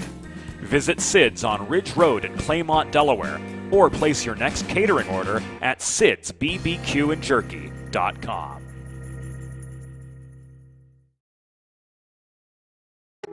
Let's face it, saving for retirement doesn't happen overnight. It takes planning, and Limestone Pension Associates has spent the past 35 years helping small businesses do just that. Limestone specializes in crafting, planning, and handling the day-to-day administration of qualified pension plans tailor-fit to your company's needs and objectives. To schedule a consultation, call 302-479-8817 or visit limestonepension.net to learn more.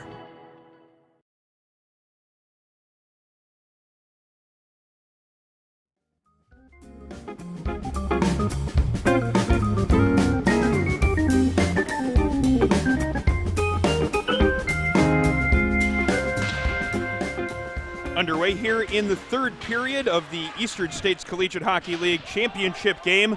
5-2 is the lead for the Pitt Panthers as we get play underway in the original Aussie third period, brought to you by the Ostrander family, longtime supporters of University of Delaware Blue Hens hockey. About 30 seconds into the third period, puck in the Niagara zone. They're going to have to do some work here quickly in third period play to get back here in this game. 2 rapid-fire goals late in period 2 have allowed the Pitt Panthers to reopen a 3-goal lead in this championship game. They had a 3-0 lead in the first period, and it looked like Niagara was all the way clawed back here in this one, but it was those 2 quick goals in the second that allowed Pittsburgh to reopen this 3-goal lead. Niagara's going to have to be quick here in the first 5 minutes of this period if they're going to come back here in this game. Pittsburgh here working in the offensive zone, but they're unable to really establish much zone time as it comes back across the blue line. Nick Bandy sending it back into the Niagara zone as we approach a minute played in the third period. Pearson with the puck here on the near wall, gets a pass up to Lucas Fancy off of his stick and into the offensive zone, so that will negate any icing on the play. Porterfield now putting some pressure on the defenseman. Looks like the puck ends up in his equipment as it gets lodged in the jersey and his pants. Whistle blows and he digs it out of his pants and gives it back to the official. And we'll be ready for an offensive zone draw here for the Purple Eagles a little bit more than a minute into the action. Actually, it's going to come out into center ice with the puck getting caught up in Porterfield's equipment.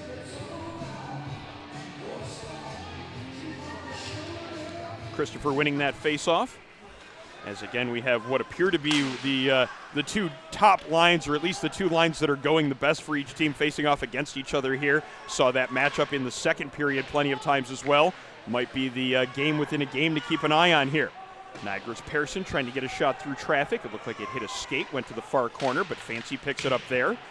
Davies can't keep it in the zone. This could be an odd man rush here for the Pitt Panthers. This is Farag into the offensive zone. Stops and takes the shot. Can't get it on net, though. Looked like he delayed just long enough to get him that room. Now he makes a pass out in front, but unable to get that shot out on goal as Josh Ripp. This line continues to be a force. Yeah, Farag changed up that time. Instead of sending off the pass, he actually waited, did a little hesitation, lined up his shot, just couldn't put it on net. Sometimes you have a little bit too much time and space. Well, he had the defenseman where he wanted him, slowed things down perfectly, had enough speed into the offensive zone to set up the 2-on-1, then smartly slowed down. Just the one thing that was a little bit off on that play was the shot. And when you're used to working that fast, sometimes when it gets slow, you can't make the shot because normally you're used to snapshot decision, boom, and you put it in the back of the net. That time he was trying to pick out a particular spot and he missed it. Can't be critical of too much what Aldridge Farag has done in this weekend's play. That's maybe the first moment in either game that he would want back. Yeah, and you're talking about not making a critical mistake or anything. He just, for once, didn't put it in the back of the net when he had a chance. It feels a lot different when your team is up 5-2. If you're down 5-2 and don't get that shot on goal, you're really kicking yourself when you get back to the bench.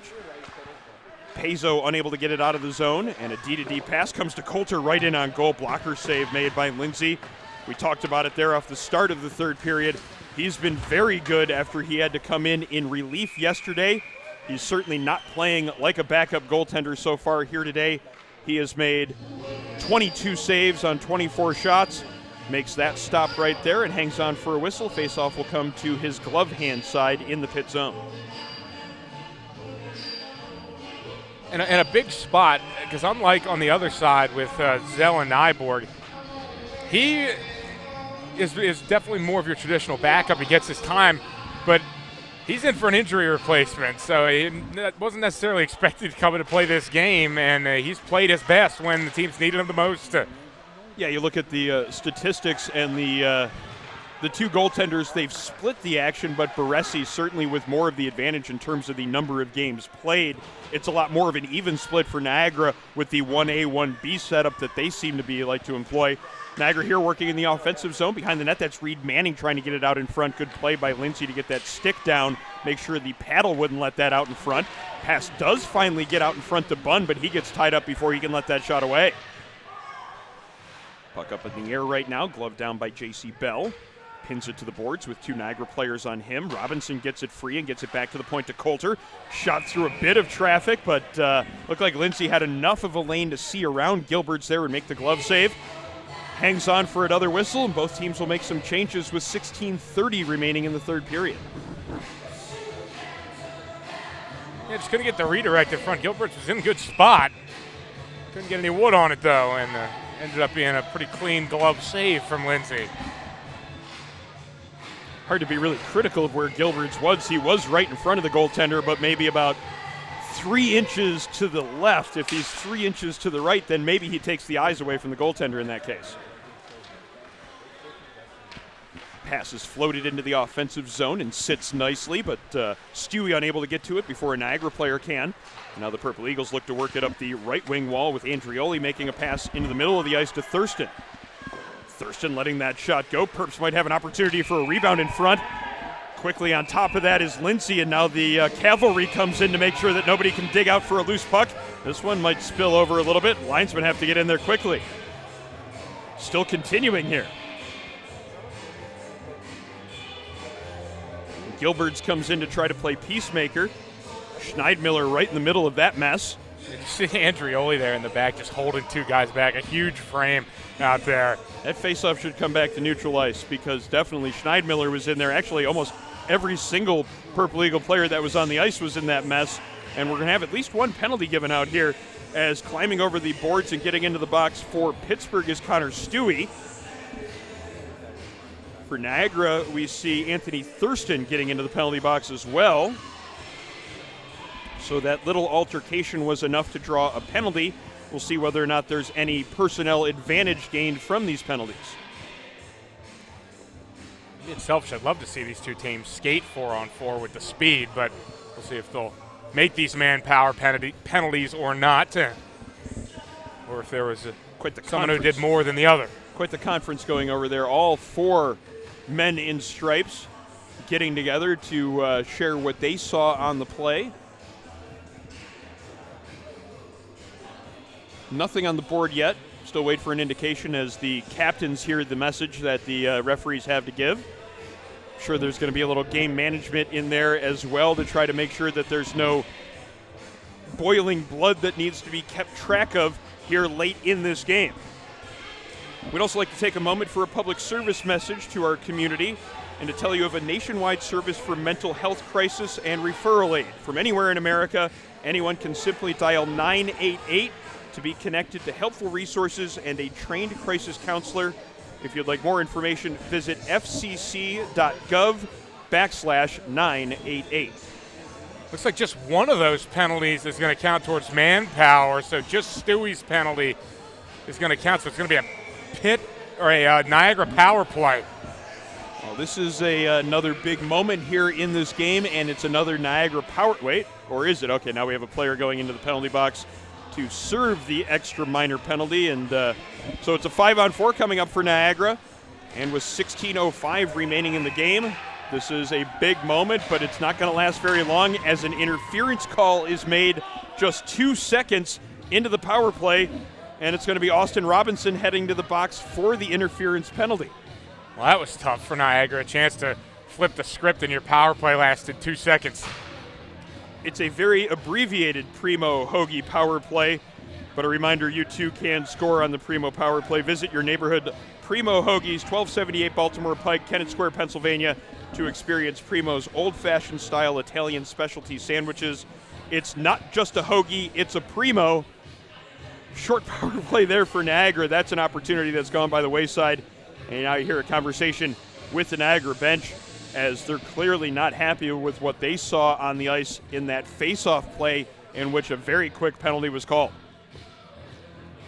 Yeah, and it was interesting to see that only one of the penalties counted for manpower to begin with. It looked like it was going to be coincidental minors or just two minor penalties and be 4-on-4.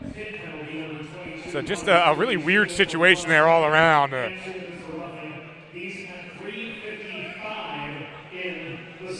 Getting the full reading of penalties that have been issued here in the last 10 seconds.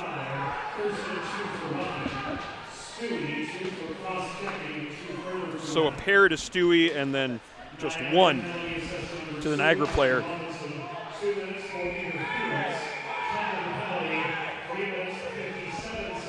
Another net front scramble there as Lindsay made the save, and it looked like Christopher made a little bit of contact with him. Cooler heads prevailing, as I was sure that was going to be another moment in which there would be a net front scrum that started to spill out of control like the previous one had. Maybe a little bit of the referee's game management has been successful, but they're going to have to continue to keep an eye on things anytime that there is one of those net front scrums, especially in front of the Pitt net, with Niagara being desperate to try to get back into this game. Face-off going to be to the glove hand side of Lindsay. Niagara winning it back to Person. Person makes a move to give himself a little bit of room. We're skating 4-on-4. Person's shot goes up into the air and then gloved down by Lindsay after it got deflected. Stoppage now, we're under 16 minutes to go in regulation. Still a 3-goal lead for Pitt. 4-on-4 play continuing here for another minute 34. Well, we do get to see these two teams skate 4-on-4. A lot of open space out there for the playmakers to show themselves. Fancy and Christopher out there for Niagara. It is Virag and Rip out there in terms of the forwards from Pitt. Pitt with control of the puck right now on the stick of the defenseman Ben Oslick. Oslick through the neutral zone, throws a backhand pass into the offensive zone. Zell out of his net to play it. Oslick there on the forecheck. Pass comes up to Fancy along the near wall. He goes back behind the net to Person. Person stops there as Rip watches him from the slot. Niagara winding things up here as they make some changes. This is going to be Sanders skating up the right wing, but he can't get it past Virag, and now Tyfair has to go back into his own zone for it. Now Niagara regrouping. It's going to be Pearson up the left wing. Pearson has to settle that one down just inside the offensive zone. Now behind the net, tries to chase that one down. Eventually comes back to Sanders. He gets that pass out in front. Shot attempted there from Taylor. Pass was a little bit behind him. Couldn't quite get the shot away. Tyfair keeping possession of it here. 4-on-4 play continuing, and it seems to favor Niagara at least so far. Tyfair with some room, lets that shot go, but it gets blocked and goes wide. Now Pitt trying to get numbers up this near wall. Virag and Bell in across the blue line, 2-on-1. Virag to the backhand, lets the shot go. That one didn't miss by much either, as Virag kept it himself, used Bell as a little bit of a decoy, and got a pretty good shot away, just couldn't quite get it inside the post. Schneidmiller finding a loose puck and playing it through the neutral zone. The first penalty is over. Now the second one is. We're back to 5-on-5 as the two penalties ended up being assessed just 2 seconds apart here in game action. Opportunity there is two parts of the Peso-Rip line looking to connect there on a pass in front of the net front. Didn't quite get across to Rip there. Another opportunity, though, as those two continue to generate offense. Under 14 minutes to go in regulation. Still a 3-goal lead for the Panthers. But it's going to be Niagara working here in the offensive zone. Bunn getting knocked down as he tried to get to a loose puck. Both referees with the arm up. That's going to be an interference call, I would bet, as the two referees look at each other. A holding call actually being made. Either way, it is a power play coming up for Niagara, and a chance they let get away from them that last time, only 2 seconds before they took a penalty of their own. They're going to have to certainly take advantage of this one, as we're starting to get late in the game, and there aren't going to be too many more of these chances offered. Yeah, you're starting to get into the must-have territory here for Niagara. Down 3 goals, 13:31 to go. Got to get something out of this power play. Brady Rotolo with the holding penalty. Niagara again winning the faceoff cleanly, establishing that power play formation. Schneidmiller's shot, though, missing wide. Tyfair over to Schneidmiller. Schneidmiller fakes a pass and now eventually makes it. Tyfair on the left point. Gets that shot right in on goal. Looked like it might not have actually made it to the net, as there was a defenseman and Anthony Thurston in front. Might have hit one of the two of them, and then Pitt got that one sent the length of the ice. Back into the offensive zone. Clemens gets that one along to Thurston. He lets a shot go. Lindsay making the save. Quickly on a loose puck are the Panthers, and they get that one cleared to center ice. They've killed off the first 40 seconds, and now J.C. Bell might have a breakaway. Nice move between the legs to keep possession, but then the puck just rolls on him as he lets that one go. That one could have been the nail in the coffin there if Bell's able to get that shorthanded opportunity in the net. Clemens settling it down and getting the power play formation set up here. Back to the midpoint to Tyfair. Now Clemens gets it down low. Pass back in front, but Clemens unable to get that one before he got knocked off his pegs. Shot from the far side, goes off the side of the net. And now it's going to be Pittsburgh taking advantage of that moment to get a clear, sending it the length of the ice. Now just 40 seconds left in the power play. Tyfair back to pick it up and start the breakout. Yeah, just telling you how this power play has been so far for Niagara. Pitt's had the best chance on this power play so far. Christopher can't keep it in there at the point, and he has to go back to his own blue line. A couple of quick passes below our broadcast position. Now Porterfield ready to take it in across the blue line. That pass doesn't connect, but it comes back towards the slot as a couple of bodies run into each other. Puck comes free to a Pitt Panther and then ends up sent the length of the ice all the way onto the netminder Zell. Zell quickly getting it back up ice. Now this is Robinson in the offensive zone. Robinson to Pearson. Pearson down low. Drop pass there along the lower part of the circle. Christopher just feeds it around behind the net to Porterfield as the penalty expires and the teams are back to 5-on-5. Another really good kill from Pitt. They've had a couple of them. Outside of that first one, Pitt's been locked down with the penalty kill unit. And really it was those 2 goals in the second period, the rapid-fire ones back-to-back from the Panthers, that really stopped the momentum that Niagara had created. Since then, this has been a pretty even game. Yeah, and Pitt. And if you have a 3-goal lead, an even game's pretty good. Yeah, that's exactly what you're looking for. Is exactly where I was going with that. Is if you're playing even hockey, you're doing a great job not letting Niagara just punish your net. Even though you're getting outshot by 11, you're continuing to generate quality chances, and we know in this game it's not all about quantity. Pittsburgh winning control of the face-off. Puck out to the far corner. Oslick making that first pass. Second one comes into the neutral zone. Now some speed into the offensive zone with the delayed penalty coming up. Not going to need it, though, as J.C. Bell goes to the backhand. Up over the glove hand side. Into the top corner of the net. Now 6-2. J.C. Bell with his second of the game. And that one might be enough to be the dagger. You know, we talked a lot about this top line for Pitt. They've gotten a lot of the attention. But what about this game from J.C. Bell? Bell's had a couple of shots on goal. He missed that last breakaway chance. Did not miss this one. Gets his second goal of the game. And as you mentioned, that one feels like it might have been the nail in the coffin for this Purple Eagles team. And it appears the penalty still assessed as well as Gilberts goes into the penalty box. So the insult to injury rule in this case with the goal on the delayed penalty. It's going to end up still being that 5-on-4 advantage for Pittsburgh. And this is a dangerous power play attack. That makes it even more of a difficult hill to climb here for this Niagara squad. Now down 4 goals, and they have to kill off a 2-minute minor. Yeah, that's one of the tough rules in the ACHA, unlike some other professional leagues. If you take a minor and you score while you have the delayed penalty, you still get the penalty. So a chance for Pitt to double up and really put them away. It's going to be Sanders operating here in the offensive zone first, however, as we get things moving here on the power play for the Pitt Panthers. Almost a wraparound opportunity. Sanders continues to be a force here in this tournament. As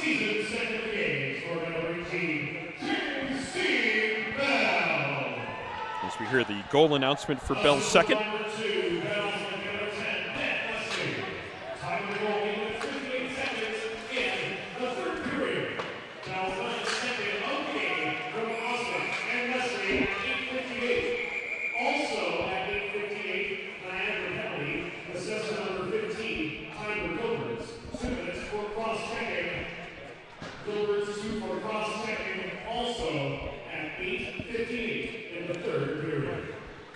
Keep on talking about the lines of this Pittsburgh team and how the Verog-Rip-Paizo line has kind of led the way in these 2 games. What they've done has fed into the other lines as well. Every time they're out there and they have a successful shift, it makes that next group want to replicate that and do the same thing when they get out there. You see how that's fed into the other lines.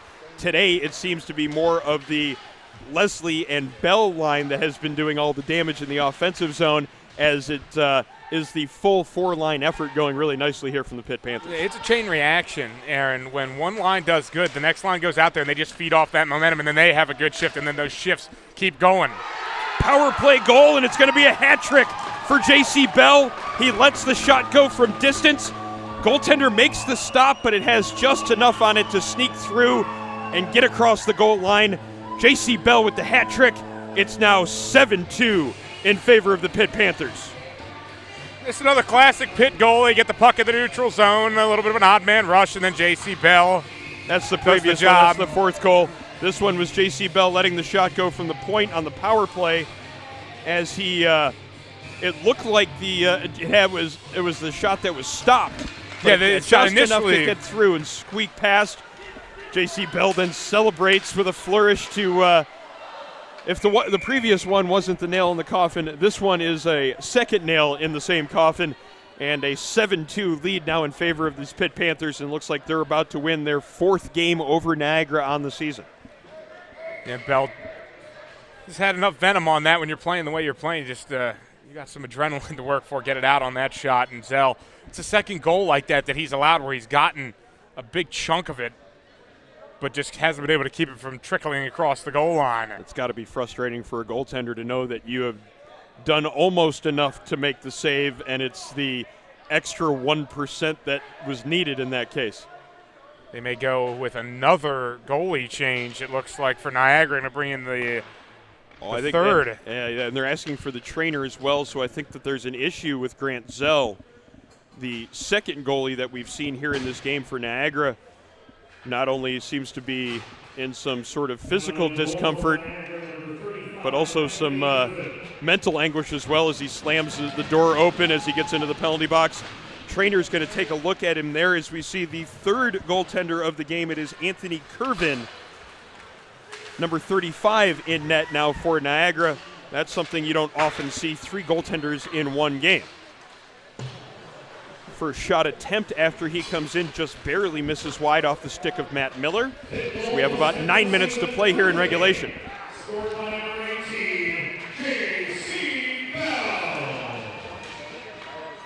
J.C. Bell making a late push for the all-tournament team here.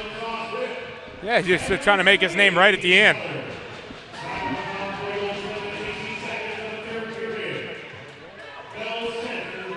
It may be one of the best individual performances that we've seen in this tournament. J.C. Bell's work today alone. And there he was creating a loose puck in his own zone, carrying it up ice, getting it just across the center ice red line and dumping it in on net. It's one of those little things in the game. They're still protecting a lead here in this one, and they want to make sure that their goaltender has as much protection as possible from here on in. It's a small play. It's not going to be very noticeable, but an example of everything he's done throughout the course of this game. J.C. Bell has been excellent in this one. He had a good game last night, maybe didn't get as much of the notoriety that one of the other lines on his team did, but he's been a big part of the reason why his team is well out in front in this one. There he creates a loose puck trying to get it back to the point, but it ends up being chipped over the glass and out of play, so we get a stoppage with 8:35 to go. It's a 5-goal lead for the Pitt Panthers.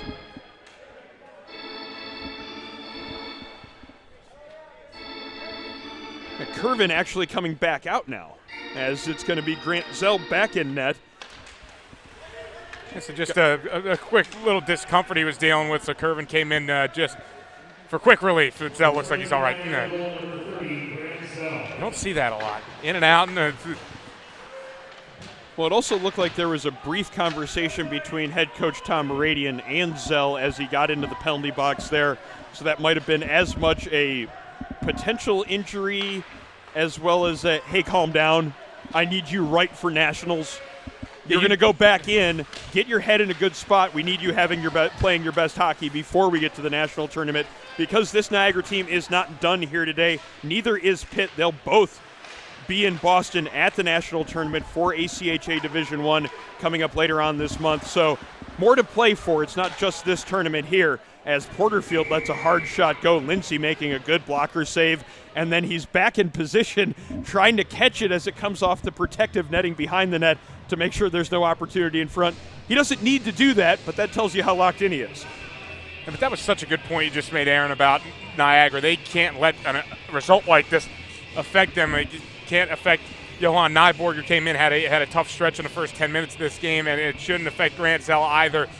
Played a great game in the semi, just hasn't been there for either of them in the final, but they still have more games to play, and you don't want your two goalies to be mentally struggling going into a national tournament. Yeah, because while they're going to be disappointed by not winning this championship, obviously nobody wants to lose in a title game.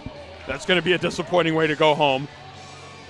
It would be worse if they went home from this game with their two goaltenders in a bad spot mentally. Because what we talked about here in the outset was this is what the strategy has been all year. It's been the two goaltender tandem and knowing that they can rely on both of them. Maybe Nyborg didn't have a great game today. That thing will happen. That happens from time to time for a goaltender. It's the spot in which it happened where it maybe is a little bit more noticeable.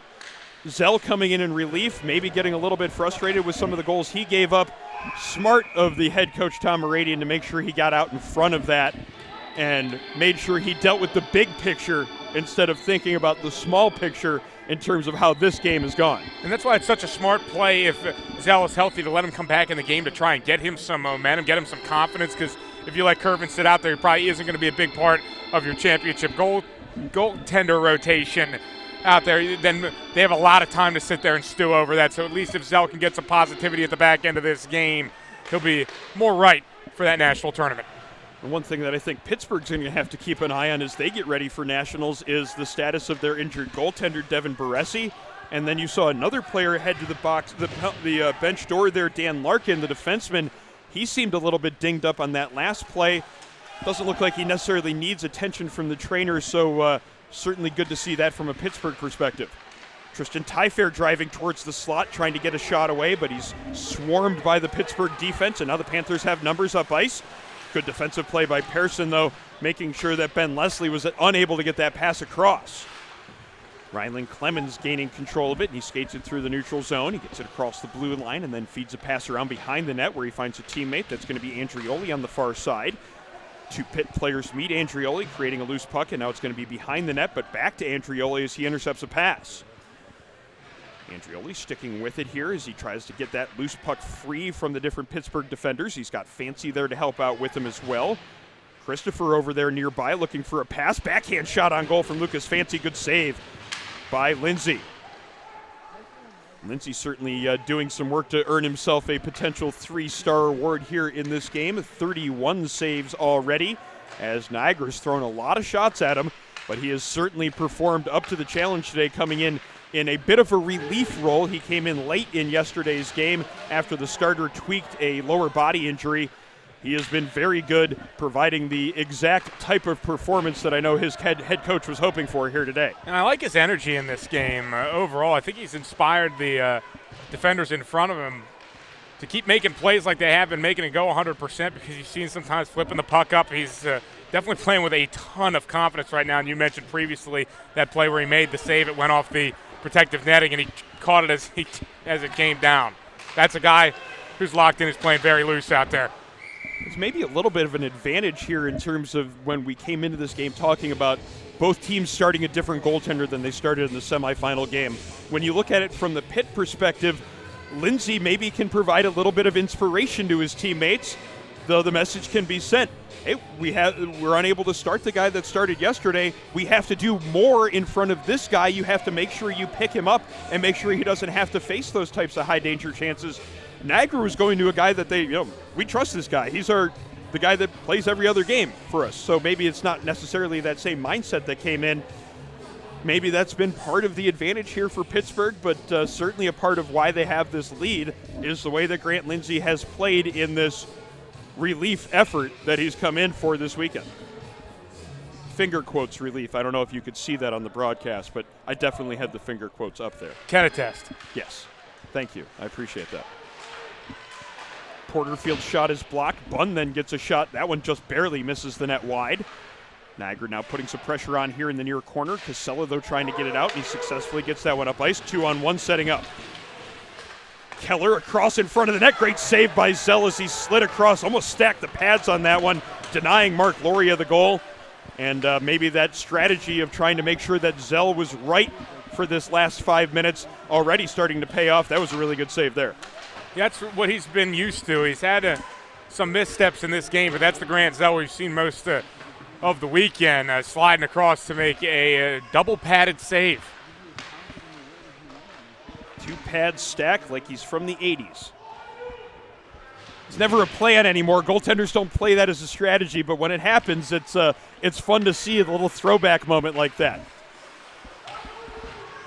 Pitt unable to get that one through the neutral zone. This could be a chance as Clemens steps into the slot and lets a shot go.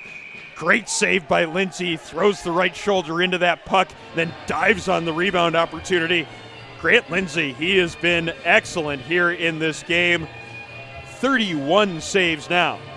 Look at that last Zell play. Look at this. Like you said, old-fashioned. Sometimes you get caught out of position. You can't script everything, and they just have to play on instincts, and that was Zell getting both bats up to turn that one away. Sanders on for this face-off against Rip. Scrambled in the after the puck was down, but now it comes back through the neutral zone. Pearson in his own zone with under 4 minutes to go in this championship game. David Christopher through center ice. Gains the blue line, then pivots to give himself a little bit of puck protection. Now back down low to Clemens. Clemens and Sanders eventually get that one along to Christopher. Back out towards the blue line. Pearson loses a glove but keeps the puck. Tyfair's shot goes wide as it rolled on him before he let it go. Pearson goes back to retrieve his glove. Him and Tyfair end up switching positions. Now Tyfair back into his own zone looking to start the breakout. Tristan Tyfair into a defensive role now as he is back on the point here, as a little bit of extra offense attempted to be created by this Niagara staff. As number 13 originally started this game in a forward position, now back there manning the blue line. It's great as a coach to be able to have a more of a utility player that can go both ways. He's got a big body, so he's got no issue banging around as a defender, but I've seen him rifle off a couple shots when he's been in the offensive zone as a forward. It's not like they necessarily are short of defensemen either. I believe they had 7 dressed for this game, so moving one back may be an indication that somebody isn't necessarily 100% there on the back end. Late in the season, no matter which team you're talking about, I'm sure you're dealing with injuries. No different in this case. Both Niagara and Pittsburgh obviously going to want to make sure that they take the time that they need to heal up before the national tournament coming up shortly. 2:50 now remaining here in this championship game. Still a 5-goal lead for the Pitt Panthers as Niagara gets it into the offensive zone. Schneidmiller picking up the puck along the near wall. Unable to maintain possession. Pitt now taking it away, moving it back through the neutral zone. This is Leslie. Lets that snapshot go from the top of the circle. Zell out on top of his crease, makes the stop.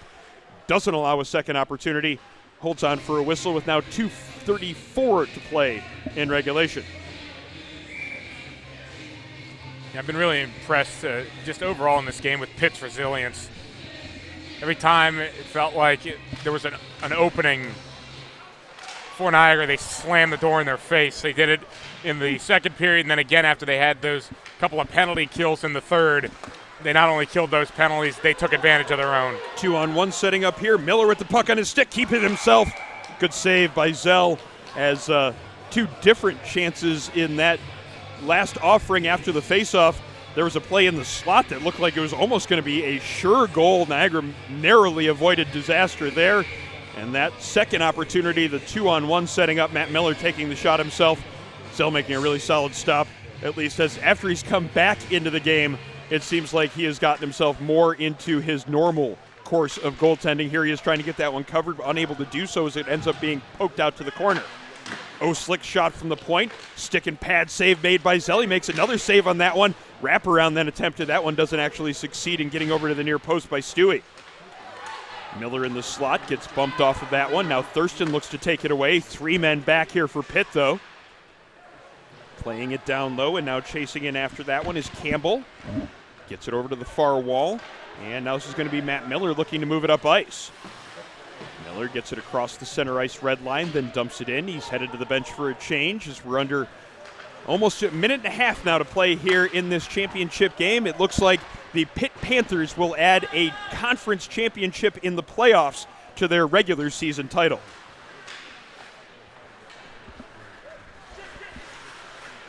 Pearson with control of it. Minute 18 now to go. Reed Manning dumping it into the offensive zone. Out of his net to set that one up is Lindsay. Lindsay has been very good here in this game. Certainly one of the players that has led Pitt to victory here in this one. There have been a lot of players responsible for that, however. Schneidmiller along his blue line, starting it up ice. This is going to be Robinson into the offensive zone. It looked like he had some room there.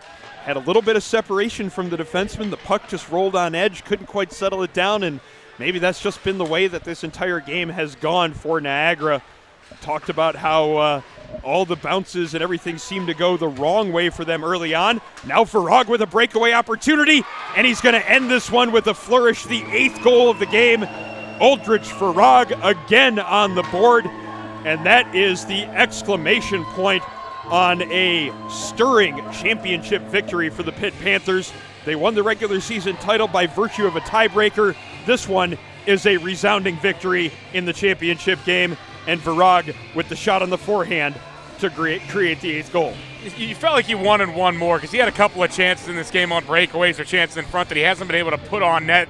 That one breakaway chance finally gets another goal, and Varag, as you mentioned, puts the exclamation point in this one, put a fork in them, they're dead.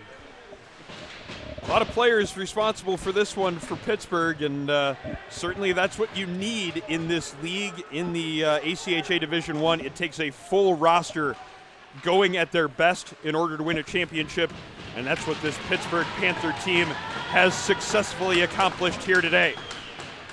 You can see the hugs already breaking out behind the Pitt bench. Last 4 seconds on the clock as the Pitt Panthers get ready to climb over the bench and celebrate a championship.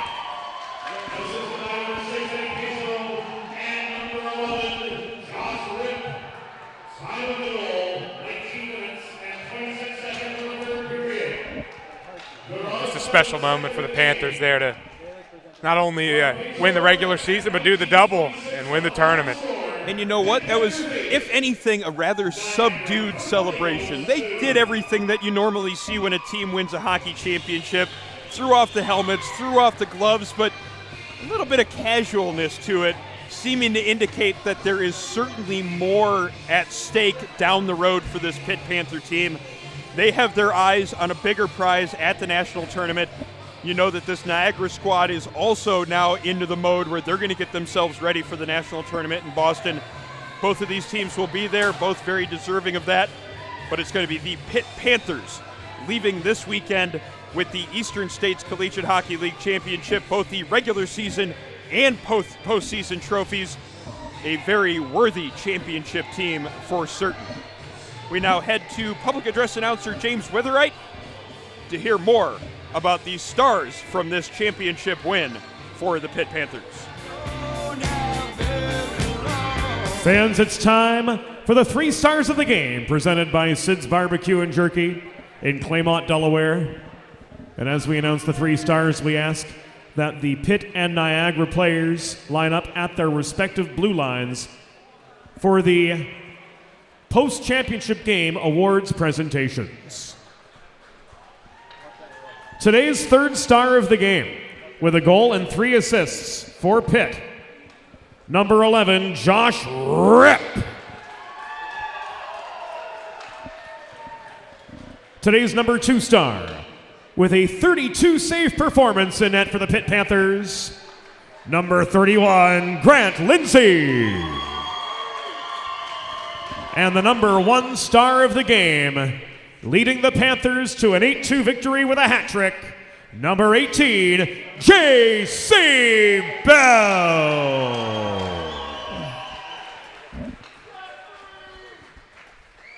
Fans, we now turn our attention to center ice as we're joined by Eastern States Collegiate Hockey League Commissioner Justin Levin for today's post-game awards presentation. We'd like to begin by acknowledging the ESCHL Coach of the Year from the Purple Eagles of Niagara University, Tom Moradian.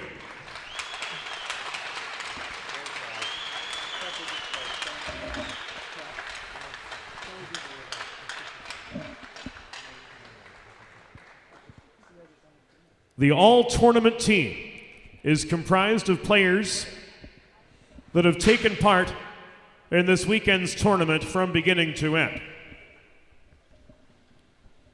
Representing the University of Rhode Island, goalie Curtis Briggs and defenseman Mike Costello.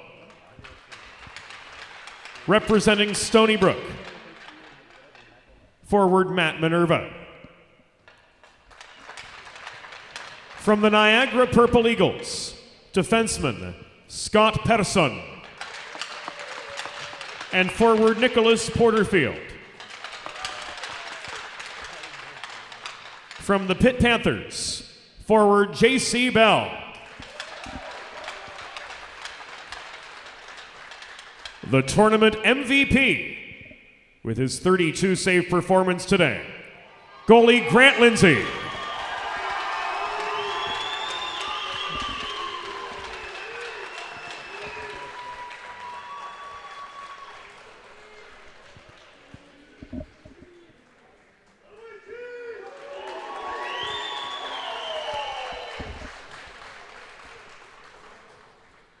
And now, Panthers, before you and before your worthy opponents today in Niagara, head to Boston later in the month for the ACHA National Championships.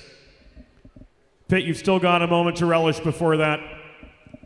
Aldrich Virag and the rest of your captains, please come forward to accept the Eastern States Collegiate Hockey League Championship Trophy. Panthers, congratulations!